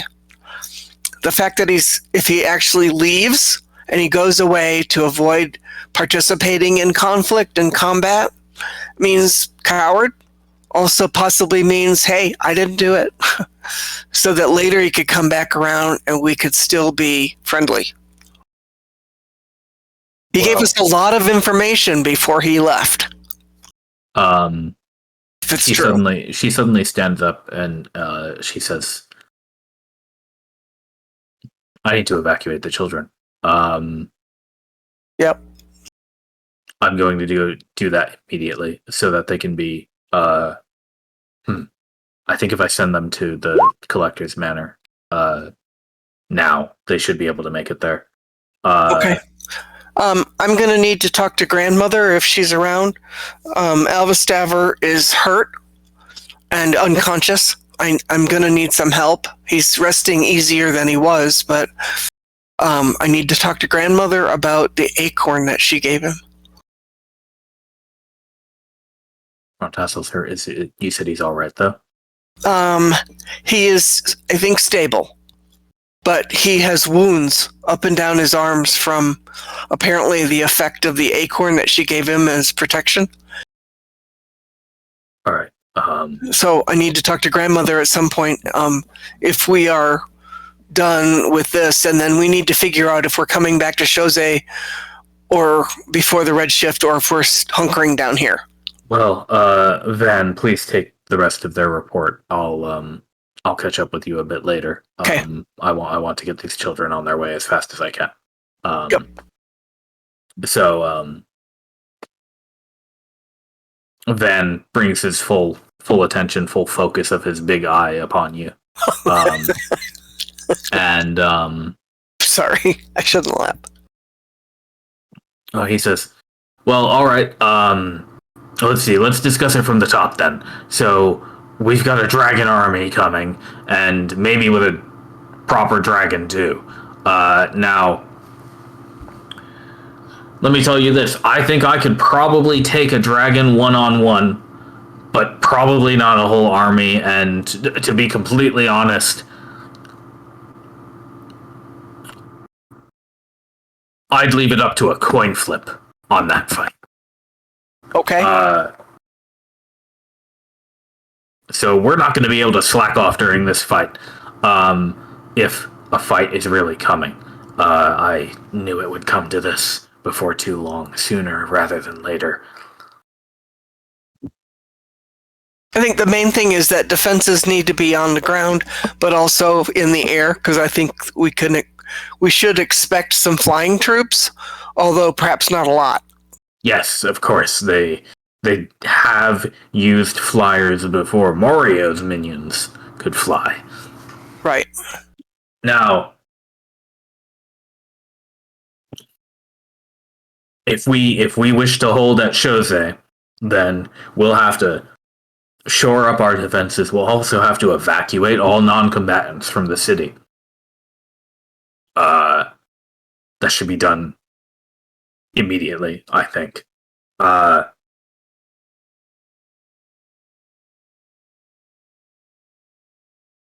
Now, one of the other options, stay with me on this, is that we could. There is always potential to avoid destruction and unneeded casualties by meeting the army afield a ways. If we could find them and meet them in the field, we would lose some defensive advantage, but we would also be getting rid of any risk to our own infrastructure, you see. I see what you're saying, but I agree that we would be losing significant defenses. Now, the third option is, what if he told us this because he expected us to go Right.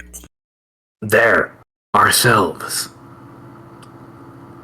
And what if he told us that because he expected us to do it, and he told his brother and his father that we were going to do that, and they will be there waiting for us? There won't be an army at all. What if we shore up our defenses and evacuate everybody, and then they don't show up? Good. Yay.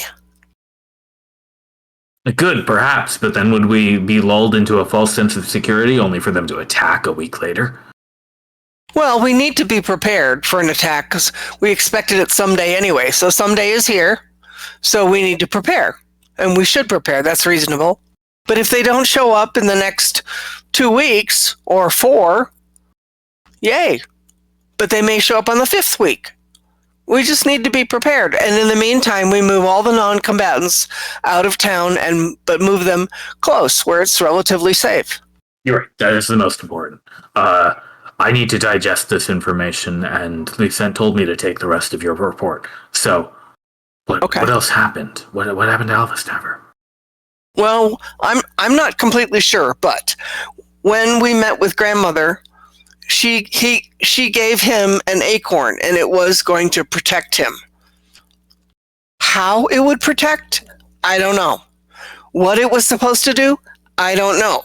All I do know is that the effect of it was that it basically grew bark along his arms, and then in the course of rescuing Eska and shifting the tree, removing the shift from her and putting it into the tree, it protected Alvastaver's life, but drained him and ripped off the bark. You didn't think that was the most important thing to lead your report with?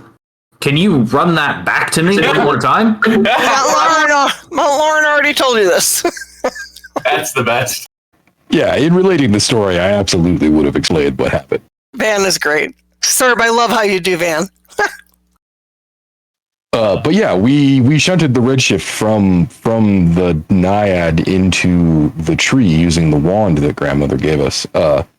Alvastaver was holding on to the acorn as he was holding my hand while we did this. The acorn went off. It did whatever it was supposed to do, which seemed to cover his arm in like a bark skin, just like Naya was saying. But that bark skin seemed to take on some of the shift.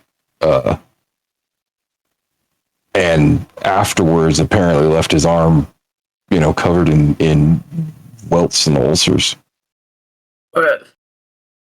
And he didn't say anything. So we didn't find out about it until he collapsed unconscious. And then, I could push off his clothes and find out what kind. He's got wounds all over his arms, and I've wrapped him now in poultice. Hopefully, it will reduce his fever. I do not see any signs of infection, but hopefully by morning he will be in better shape, but I won't know. But I need to talk to grandmother about what was the acorn supposed to do and versus what it appears it did, so that she knows. No offense to Expeditionist Alvis Tower, my dear boy, but you just told me that you transferred shifting from a naiad, and it worked? Yeah. Yeah. Yeah. How did you do that? I know you had the unicornus spear before, and you were able to channel that curse before. How did you? Was it grandmother's wand that did all the work, or did you do something? It kind of felt like the same sort of thing that happened with the wall. I couldn't tell you what did the work and what didn't. I can only tell you that I did the same thing, basically.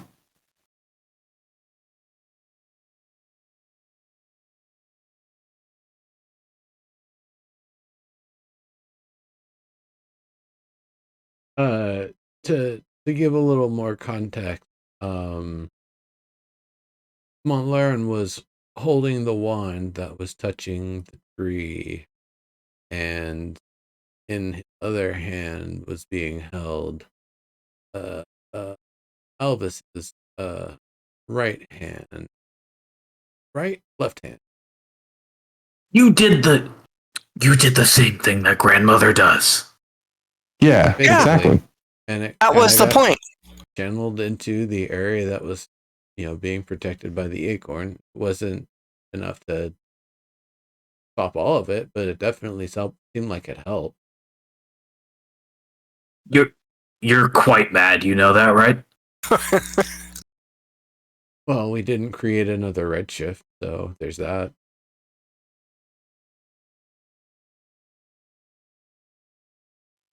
Well, and I mean, assuming Alvis Tower's going to be all right, nobody really got hurt.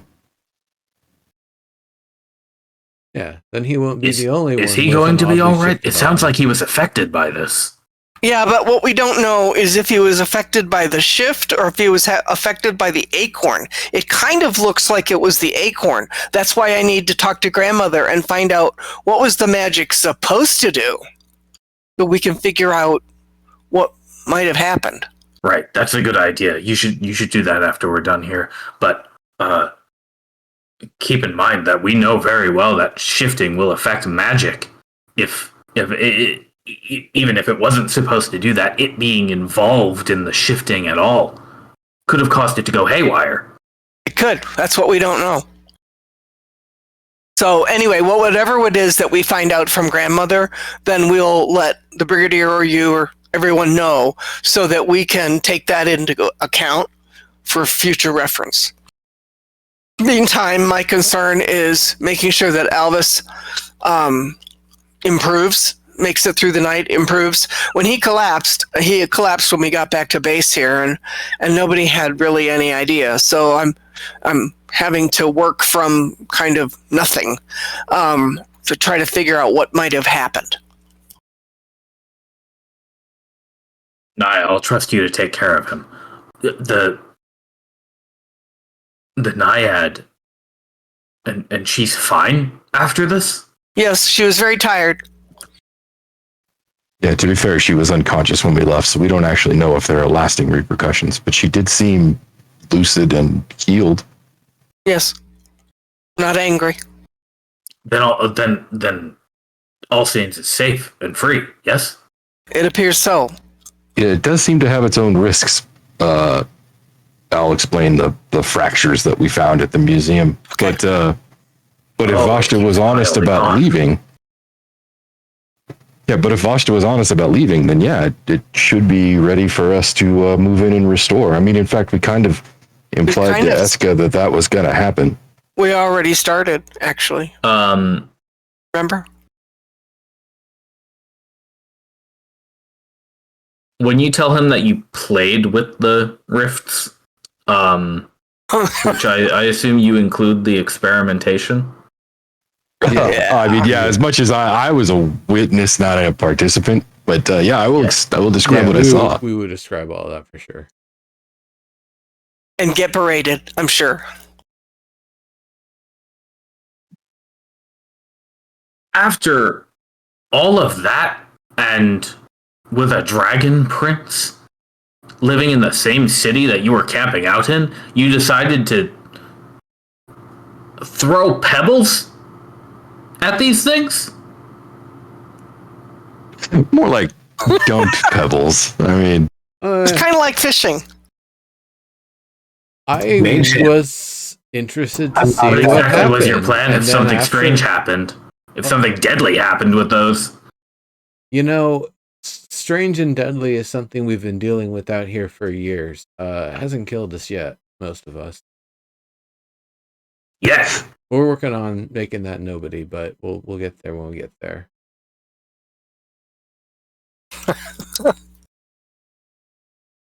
Well, I'm glad you didn't go too far with them, and it seems like all went well. Well, I'll have to take a look at those myself sometime. Well, that's the thing. A point of curiosity. Things that we had sometimes investigated once weren't there when we came back to investigate them later. That was maybe some of the phenomenon early on, like that forest that disappeared when we tried to find it again later. But that's the one reason I was thinking, well, golly, we might only have one shot at these things. But at the same time, if one shot at these things means one shot to accidentally break the universe, I'd rather leave that alone. Yeah. Please don't. Yes. So I quite like this universe in the shape that it is. Thank you. I gotta say though, it was interesting the experiment pulling the hand through from the other side that Alvastaver did. He put his mage hand up to it, and when it got close, as he described, the hand tried to grab another hand appeared, like mirroring it, tried to grab his hand and pull it through. He managed to use his mage hand to pull that one through instead, at which point it kind of went out in a puff of smoke. He saw... That is the one I am the most worried about. The strands of mana. Others you described seem like natural phenomena to an extent, but you're describing something malicious to me, and if we're to protect this Naya that you've just saved, we're going to have to deal with this problem if it's still there when we get there. I agree. I think it's concerning, and I was advocating for not pushing it too far. But, I mean, it's interesting, but it does give us a little bit more information that we might come up with theories about how the artifact operates. I mean, the fact that we could use a mage hand and poke through that barrier, and that something was on the... You mean that cube? The cube thing from like 1,000 years ago. Yeah, that these are thing. Related, possibly. Well, that museum is where the cube was stored. That's where that fight happened. Yeah. The 3 shades, you called them, or something like that. Yeah. And there were 3 broken somethings on the ground in front of the museum. Might have been what's left of the shades. I don't know. A powerful coincidence. It is. But the fact that we could use a mage hand, okay, now not a physical hand, but a mage hand, to poke through the barrier is one very interesting piece. 2 was that something was waiting on the other side and tried to haul it all the way through into that realm. And then 3, 4, 5, Alva's trying to bring that, whatever it was, back into our world, basically shredded it. It could not come into our world or refuse so strongly that it broke itself. But In any case, this might suggest a one-way door. All right, then. I don't want the 5 of you touching those anymore. Not until I'm able to have a look at it. Okay. Yeah, I don't think Roger we that. can go to that one. I don't think you're going to get any argument from us. Right. Makes sense. Did we tell him everything? Have you heard back from the other team? Yes, Angela and everyone else actually came back to Chose a couple of days ago. They found something quite interesting out in the desert.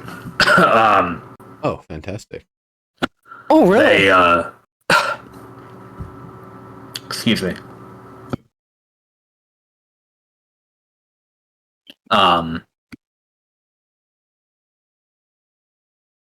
They believe it's the remains of a edifice that has been shifted to produce,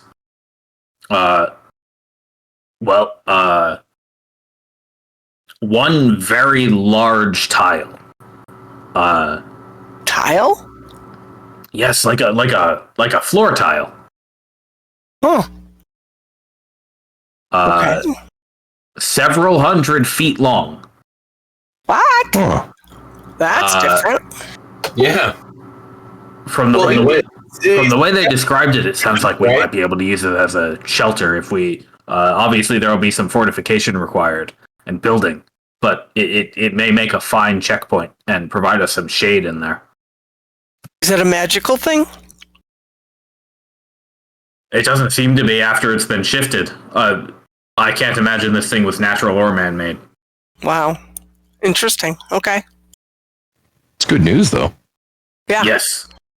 That's one step towards finding some other base. Van, the other thing that we wanted to talk about was what to do about Eska. It feels like leaving her alone in a pretty kind of vulnerable state right now is not smart. No, you're right. We can't do that. She might get shifted again. So, But we have to worry about these dragons coming in. right, but so like what can we do to think about setting up a protection something for Eska while she refills the lake and while we help her regrow the flora of We'll the have to get an location? obelisk over there as quickly as possible. Well, can we move the small obelisk from inside the cave to over there? Or is that just impossible? Maybe that's a question better for Dex. You would need myself or Dex to perform the algorithm on it. We'd have to rewrite it, and It's a slightly different location, so it is. okay. It Well, would likely something. be much easier to bring a new one. In fact, Okay. All right. Well, something to think about. Anyway, I'm kind of concerned that Eska is vulnerable to being shifted. she must be.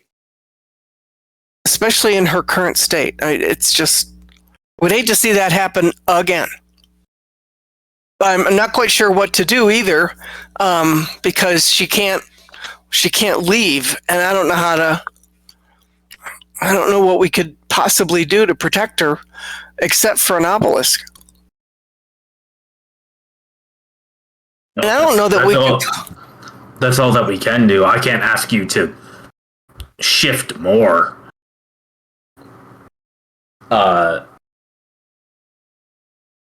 He says, but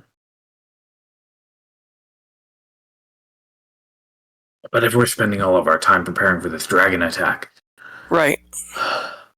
I need to stay here or join wherever our army goes with you all. Perhaps we could afford to send Dex with a small group to Alsane's next waning. But then we'd potentially be without him for the attack.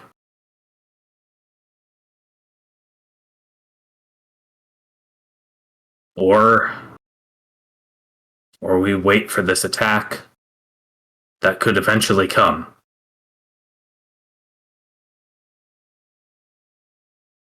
I tend to believe Vashta. As Mount Lauren said, it could mean that I'm just naive, but I do kind of tend to believe him. He has been friendly and intelligent, and curious about us, and informative. Didn't And he try to kill you the first time you met? Kind of. Fair. Kind of, but not really. I mean, kinda. Yes. We didn't get to the end of the fight, so we really don't know what his intentions were. But we did fight. Oh, your point is not missed. Right, we did fight. I would say no. I don't think he wanted to kill us. I think he actually Oh, you're going to suggest he was toying with us like a cat? I think he was happy testing us, but the fact that words were able to be had that were more than, no, Daddy says you can't be here, and so I have to kick your butts now, then proceeding to try to do that. That's not what happened. This was not, he didn't, come at us saying, I will have all of your heads and then I'll be king. There was nothing like that. No, we actually had real dialogue, like And so- whole conversations. To think that he was intending to kill us, I actually don't think he was trying to toy with us, but for as many times, pretty much every time we've talked to him, he says how bored he is, how incredibly bored he is. Yeah. I think he was just having fun. That's the most action it sounds like he's had in potentially years. So, Or hundreds of years, even. So I don't think, maybe like a cat and mouse sort of thing. It's like, yeah, I might kill the mouse, but I wasn't trying to. I was just trying to play with it. But I don't think that was even the intent. And then, of course, the way that events unfolded, I think the fact that he didn't come at us with full malicious aggression to begin with and got to experience something the entire rest of his family and kingdom essentially hadn't had any awareness or understanding whatsoever of. Maybe, Yeah, that impressed him. And so, no, I don't think he was going to. Do I believe everything he says as gospel and that it's going to happen as he said? No, because he also doesn't know 100% of the plans of his father and his siblings and all of them. For all we know, they might be rallying up at Braybass, but it could even be that volcano that emerged in the south where they actually come from and make their approach. Right, he did imply that that's where his father is. Yet. We've not seen any activity at that southern volcano in all the months that we've been surveying it. But well, that would make it a perfect place to come at us from. We wouldn't even be expecting. We aren't even looking that way.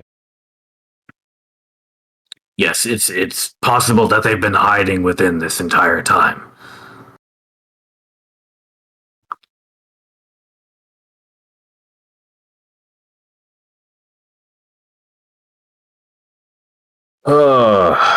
There are so many options. Yep. So many paths I can see these villains coming to attack us from.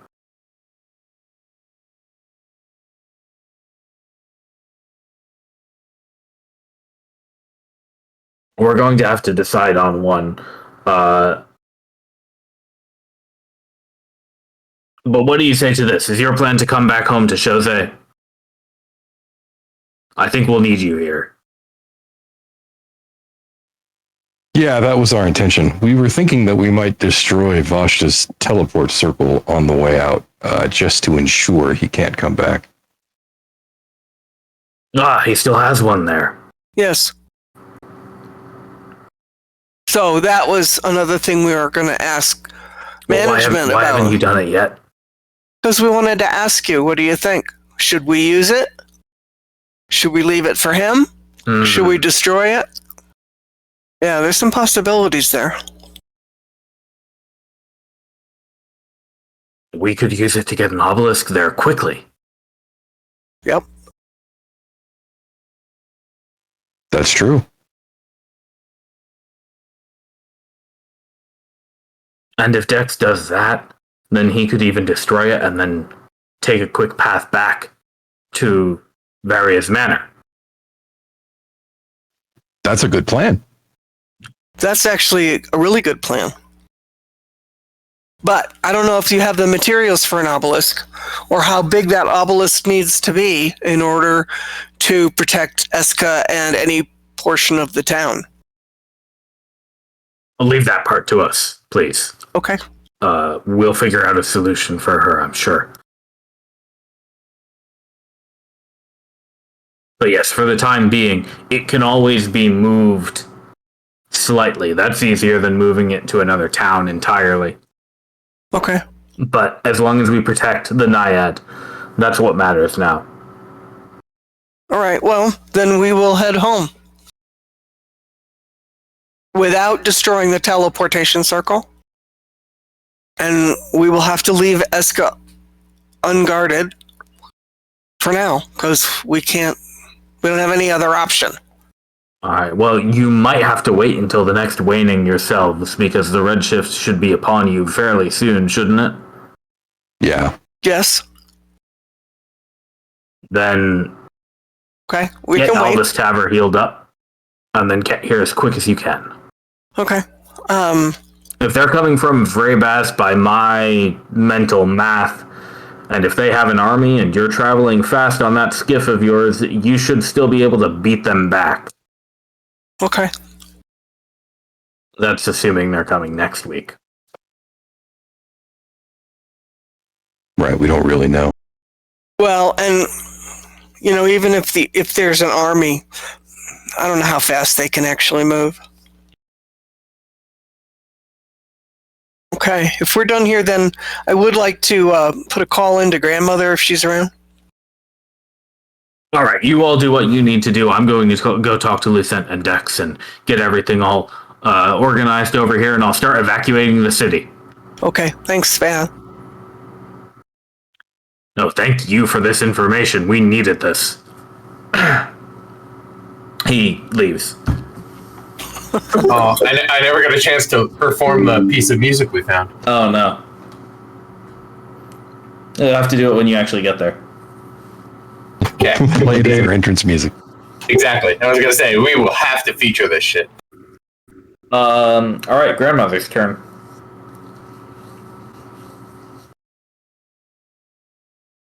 She is already at the station, as though she was waiting for you. Okay. Hello, grandmother. I hope you're well. Did it work? Yes, Eska is well. She is free of shift corruption. However, I need to ask you about what was... Really, you did it. Is everyone okay? Yes, except there was Elvis a Taver. complication, yeah. Elvis Taver, when we got back to base here, he fell unconscious, and I'm looking at his arms and everything, and he's got wounds up and down his arms that look like welts and marks from the bark having been torn away. He and Montlarin were holding hands when they shifted the corruption. And so it activated the acorn, and I think the bark skin protected him during that event, but then somehow it came off of him, and now he's quite injured. And he when we got back to base, he was feverish. I've bandaged him up with poultices, and hopefully he's stable. He seems to be resting a little bit easier, but I kind of need to know, what did the acorn actually do, and what else do I need to do to help Alvis? First, besides his arm, are his body and mind intact? They seem to be, yeah. Seems to be, yes. It's always hard to tell with that guy. Yeah. She kind of smiles tightly, and she says, he'll be okay then, but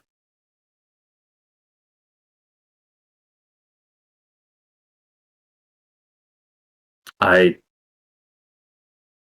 can never thank you enough for what you've done. But this is also why I didn't want you to do it, really. Because it's like I warned you.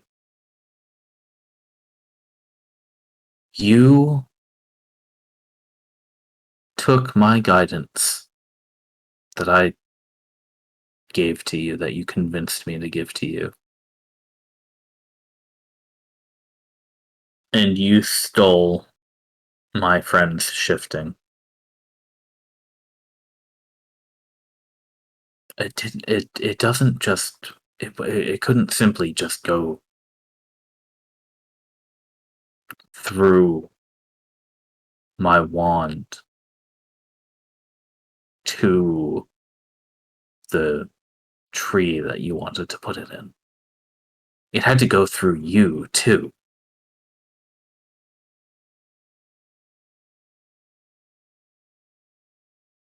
And it sounds like you both had the fortitude to survive that. But it sounds like maybe Alvis Taver did not get by completely unscathed. Whatever curse she held, a little bit of it did not make it all the way into what you targeted.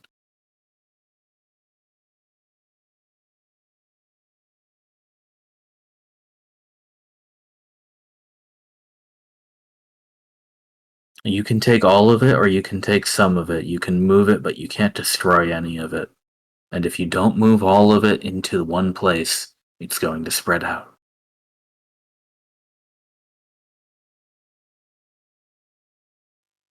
Do we need to be concerned about Alvis?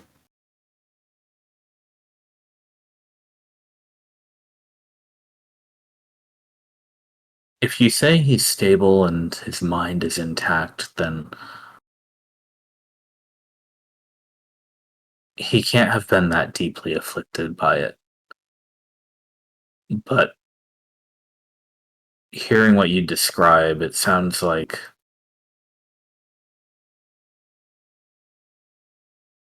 the magic I gave you ran out of control.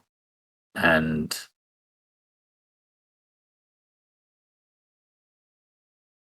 well, these things are indistinct. The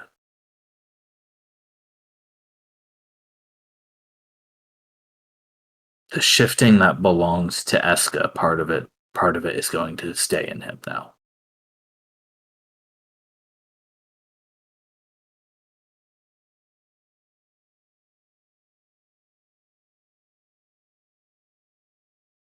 All right, what can we do to help Alvis live with the result? I don't know. I think that's going to be up to him. Okay. But I suppose we're gonna have to see when he's fully conscious what the extent of its use and mobility and everything is. If it doesn't hurt after the wounds have healed, and doesn't look terribly different, and it doesn't function terribly different, well, then it's mostly the same arm and a story to tell. Yeah. she nods and says, yes. May all be temporary. But Eska was in the pain. Redshift. Eska was in great pain, so I imagine that if he's shared that, then he will not be without pain. Okay. That is universal.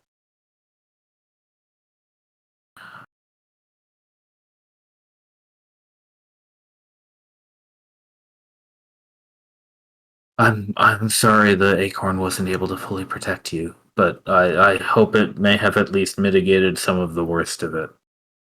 And I implore you to temper your success, because you did save Eska. But I don't want that to be at the cost of all of you. I have another question, grandmother, about Eska. Yes. After the corruption was shifted into the tree, she seemed herself. No more anger. She was amazed, and exhausted. So she wasn't up for very long before she kind of fell asleep. But I'm concerned about her being in a vulnerable position right now, through the next Redshift and the one after that. And what we can do until we can get some kind of an obelisk in place to protect her. What can we do next week? I don't know. We've notified the management about what seems to me to be a need, that we could maybe get an obelisk out where she is. It won't cover really maybe anything of the town, but at least it could protect her from being shifted again. Did you... I'm sorry to bring this up, but did you tell her of our quest? Not exactly. We told her that we might erect an obelisk and that we would try to restore the town, but we didn't really go much further than that. Then maybe if she stays asleep, she'll be able to last a week or two. Oh shit. Is that musical lullaby?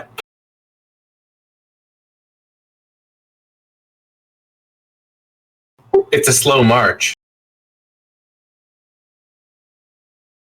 It's a lullaby for some people, but not conventionally. I've never known Eska to be much for lullabies, personally. Though it could just be something she's never told me. But what I mean to say is that if she has not joined our quest yet, then she might be safe without an obelisk until you are able to build one. Her spring still seemed clean, even while she was in trouble. So Good.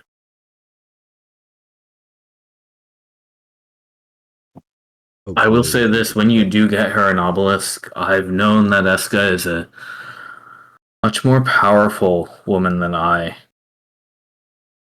for a very long time. I was able to connect with Dex's magic, his enchantments, when you brought the obelisk stones here to me. I think if you give Eska the same, if she's awake at the time, if she can connect with you, she may be able to do better than I can. That's interesting. Okay, that's good to know. If she has all her strength back, that is.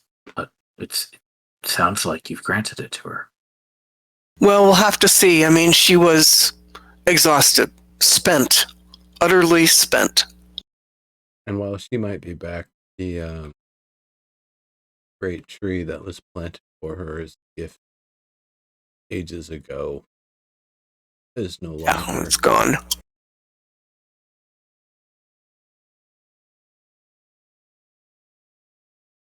I kind of wish it was out of sight. Well, it's become. This is not a reminder, but very damaged and cracked up and withered. But I kind of wonder if there's plant life we could grow on and out of it to restore life to that which used to be there by kind of making a new sort of life for it, things will grow on an old upright tree.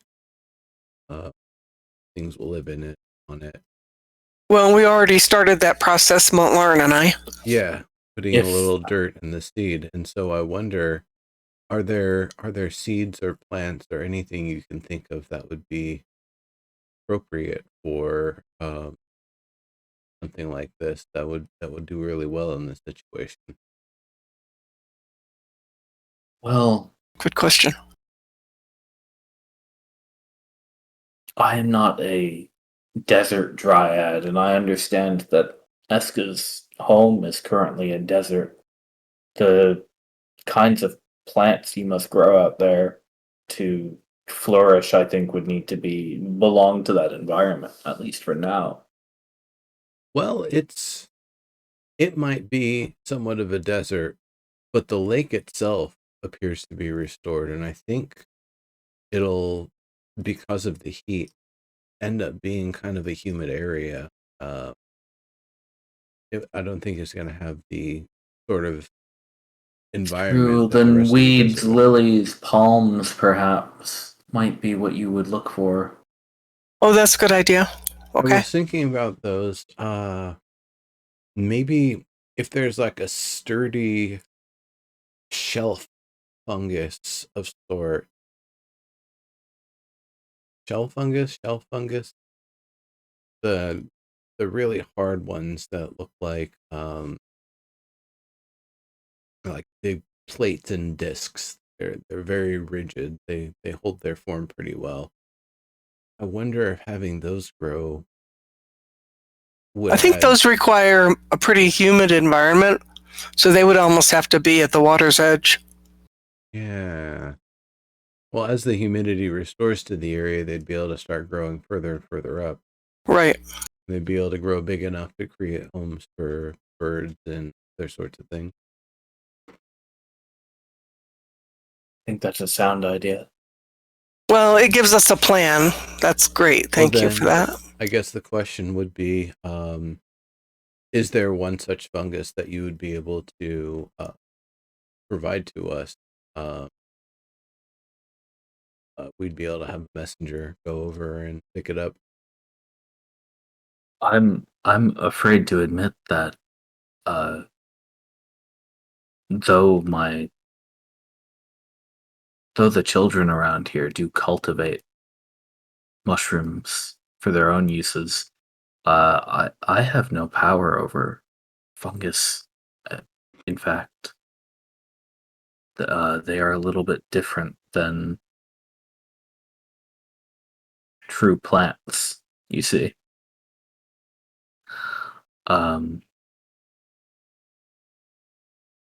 Well, your fairy sister, your pixie friend, they would know the forest well enough to know where they might be able to find those sorts of fungus if they're out in the forest, right?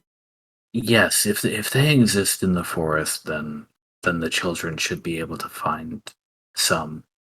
Um, Here's an idea. Why don't I can have the children collect as much as they can of all sorts of varieties of things, and we'll have somebody send you a collection, a crate forward to you out there in the desert. That would be great. And Dex tells me they're called Mara now. He's thought of a name for them. Yes? The four Mara, if you're able to bring them there, I'm sure their power will be able to help. May not be safe for that just yet. That will No, happen in due time. Not until you've made it secure and safe, of course. Although Eska, I'm sure, will do everything.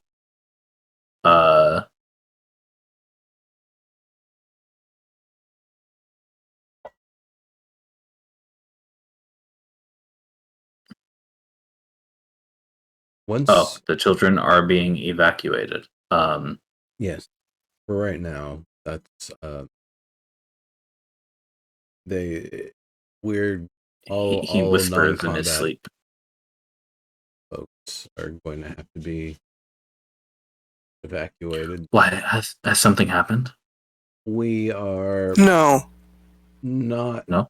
under attack, but one may be imminent. Not here, but out east of here, where we've been operating. I mean, It's a excuse precaution. me, by here I mean there where you are, not here where we are. It's a precaution. Wanting to make sure that everyone stays safe. Likewise, if the powers that be approve of it, this will also be making some room for potentially getting some reinforcements to the area needed. Well, I wish there was more I could do. I can try growing more of those acorns for you. I don't know if they'll be ready in time, but No, don't. We don't. You're not a fighter, and we don't want you to have to worry about war and military tactics. Please don't. We'll be fine. We have amazing combat prowess, the backing of a vast empire, and of course, Captain Van is one very well, incredibly children. powerful force Yeah, on his own. I'm used to warriors coming to me asking for blessings, but very well. There's a blessing you want to offer us. We love. We do blessings, not turn down blessings. but, well, like I said, I'll see if I can make any more of those acorns at the very least. I think they should help protect you as long as they don't get shifted. Good idea. good Okay. point. Yeah, So those acorns would be very helpful. I'll do what I can. I have no idea when we might be attacked. At this point, I think we're just going to be continuing to prepare. Yeah. So we'll keep you posted on the network. Yes, it sounds like just- you have a lot on your hands, but I just wanted to know how best I can help Elvis, if at all possible. If you think of anything else, please let us know. Do you think For sure. the application? I believe we have another acorn around. Do you believe think the application of another acorn would potentially be able to help him out? What about a greater restoration? the magic in that acorn should offer you temporary protection and harden your skin, really. It's like me casting bark skin on myself, Yes. but in Elvis's case, it got ripped off, and it's left behind wounds, Right. like legitimate wounds. It became I haven't tried the healing word in. Well, No, you I haven't can yet. too. Yeah. We haven't. He But just then also, closed. I have restoration too, so like I could like do an all nighter and like it's all about the oils and the unguents, you know. Well, Well, let's see what Ambergreen, happens. if she's correct and this is shifting, you know that restoration cannot fix shifting. Yeah, Right. That's true. That's true. But she says,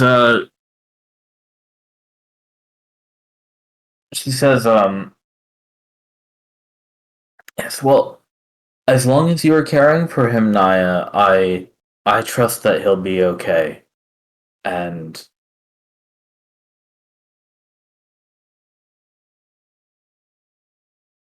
well,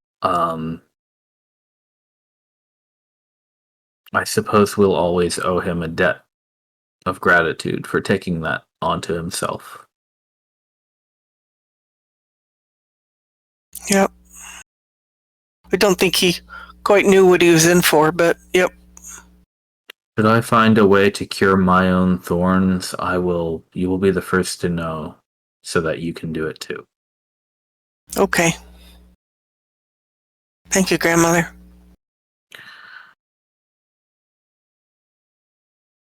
Ambergreen, did you want to cast some spells on Albastaver? Oh, yeah, I was gonna say, like, if this will help, like, I could at least try, right? Yeah, you want to slap him with a cure wounds? For sure. I have a mass healing word, actually. All right. Yeah, whichever way you want. Well, I don't know that you need to use a mass. Hey, so I think as Cure you Wounds- know. Oh wait, were you gonna say something, sir? I think cure wounds tends to heal more than mass healing word. Yes. As far as a single target goes, anyway. Mass is a little bit for a lot of people. I don't have cure wounds memorized. I guess- have it. Oh, okay. Yeah. I was gonna say the other thing is like when I memorize my spells, really what I'm doing is like writing down a set list, because because Ambergreen doesn't think about it that way. It's more like he's like, I know if I play this and I really play it well, it heals you, and so like mass healing word is just the fact that I always have insert here the name of some ballad that really makes you, like fucking, what's that song? Fucking girl, don't let him meow meow now, meow meow meow. That song, like fucking, that's probably the best healing word. Watch out for the Twitch auto detection. Well, that's why I didn't. Yeah, I don't know any of the actual words. Actually, it turns out I'm not. I usually know that song when it's playing, but it's "Try Your Best." Yeah, that's how it goes, right? Anyway, but like, so maybe that's not mass healing word, but you know what I mean. I just think of a set list, and that's my memorized songs. So all I have is mass healing word. Like I can, if we have time, sit down and transcribe the chord list to cure wounds because I do know that spell. And then you're gonna get a long rest after this. But whatever you've got now, if you want to cast it before the next few days pass. Precisely. So, hold up 1 second. I gotta just. Is it a doggo I heard? Yes, dog aggro. Yeah, the dog. All right, so I have both cure wounds and healing word prepared, and I have open spell slots, so I can cast both of those on Alvis and see if we see an effect. I mean, it's just an experiment because if it's due to shifting, it won't have any effect, right? Are you going to say my body's going to be covered in welts? Well, maybe Just your we just arm. don't know. Yeah, just your arm. I mean, I didn't strip you down, so I'm just looking at your arms. Well, Naya, you want Yeah, okay. to steal Ambergreen's thunder here?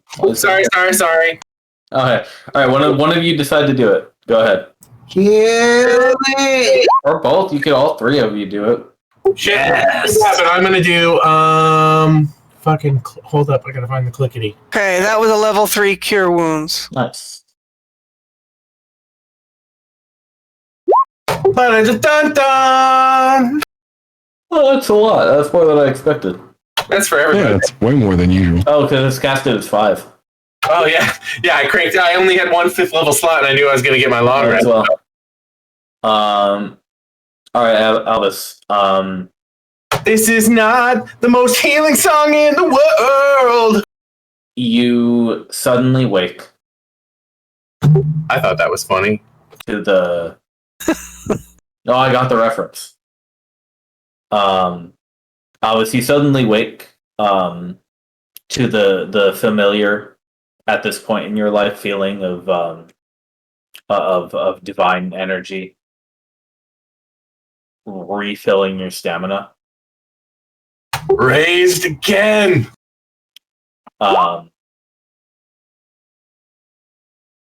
Your left arm, from the mid bicep all the way down, hurts like hell. Pain! It is not a good pain. No. It, where the bark had grown out of on your flesh, it's like somebody took a razor blade to it and just carved it all off, leaving the raw skin behind, in long strips, and long strips is a good term. Yeah, no, I go into that exact amount of detail, and then I explain how I want the bark back. Oh, Sir, is there any change to the actual wounds? They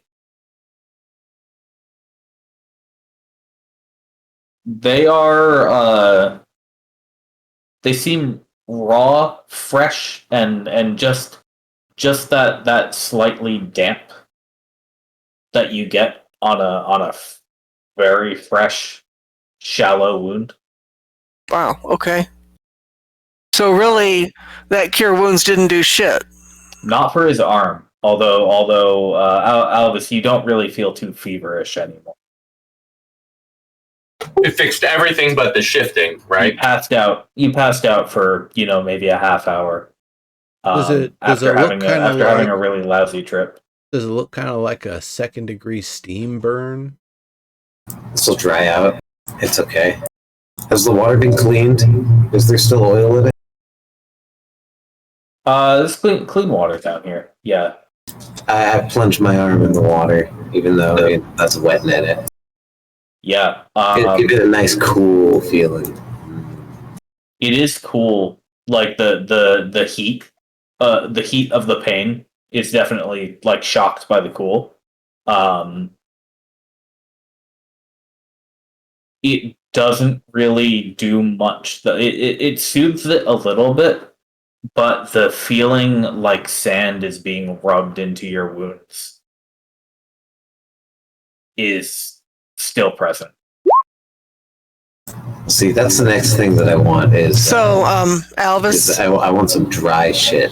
we Throw over my. we talked to grandmother, and she. You see that?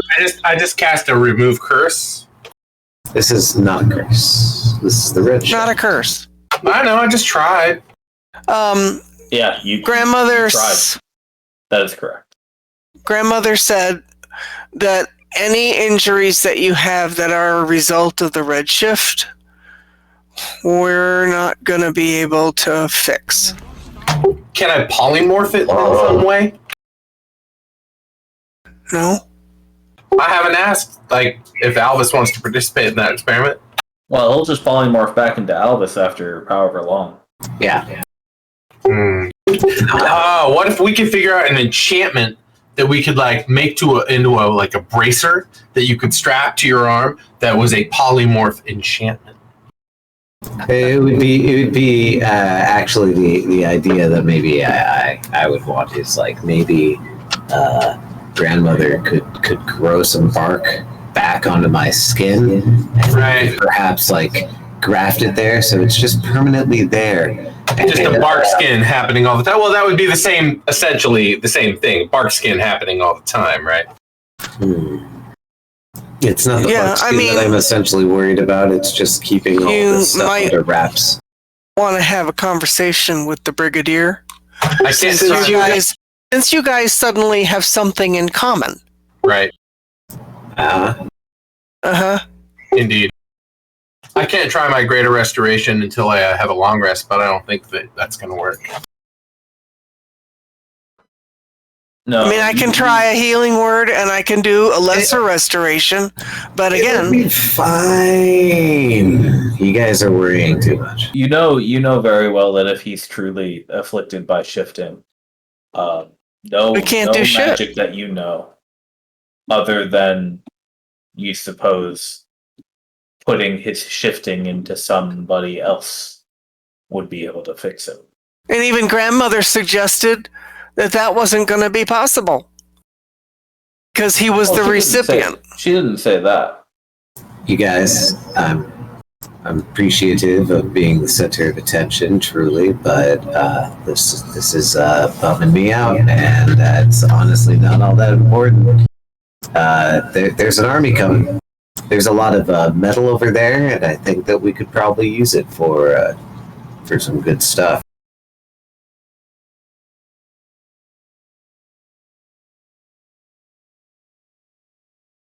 Yeah. That's honestly how I feel about it. I have taken a scar from the line of duty. It was to be expected. Y'all are pretty unscarred right now, except for maybe Montlarin. It was about time that happened again. Montlarin does have his cool, edgy black fingernails on his right hand. Well, yeah, but only after a while of dealing with a broken arm. Yeah. Yeah, it was paralyzed for a while. That was my left arm. It was his left hand, yeah. Yeah, I think I'm actually the most scarred until now, Elvis. Yeah, exactly. Honestly, there are bigger things that we need to do right now. Alvis, you know there are the supply boxes here. You can find ample bandages to use if you needed them. Yeah. I perhaps will take a sort of Burning Man, edgelord, early 2000s aesthetic on my left arm. Yeah, all wrapped in bandages. Yeah, but that's really only just because common sense says that they look sort of wet and new. If we had any like drying powders or anything like that, Alphys might mess with that. But honestly, Oh, please go. I was gonna say he was just gonna stick with the dress it and ignore the pain, live with it, put it aside for the tasks that must be done. Yeah, the compression does help, in fact, but you still can't get rid of that feeling of sand rubbed into your open raw skin. Sandy. I suppose that's a great spot to stop the session for now. Right. Sounds good. All right. Good. Okay. So next time, we'll get after the long rest that's coming up. Actually, if you guys want to hit the long rest button right now, you can do that. Good call. Okay. And the other thing you can do is add 2,300 experience points to your character sheet. What? 2,300. I heard that.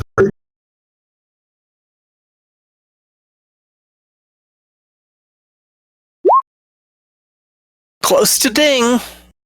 Yeah. Why does it say level 10? How much was that again? Oh, You no, said? that's 2 for level 10. Okay, I understand. You're gaining 2,300 each. Okay.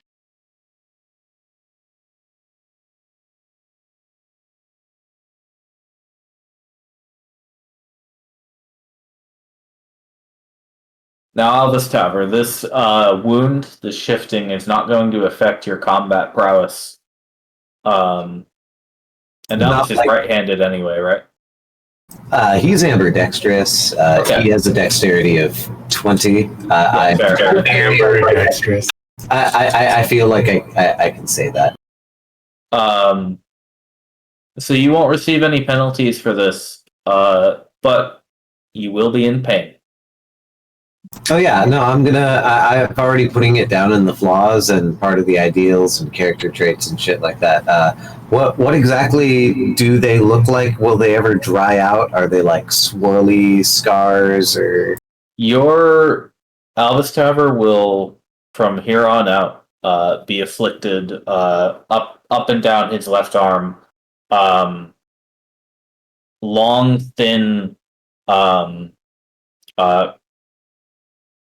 almost evocative of the welts that grew on that tree.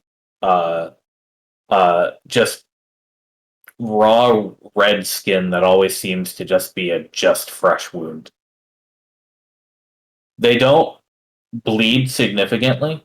They don't dirty your bandages in a very significant way. But they're always fresh, and they always feel like somebody is just grinding sand into them.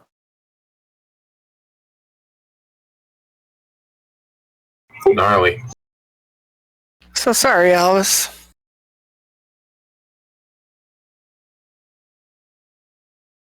Yeah, I'll get used to it. Yep. But I would have that conversation with Lucent. See what she can advise. You guys will have that in common now. Almost definitely. It'll be fun. You know.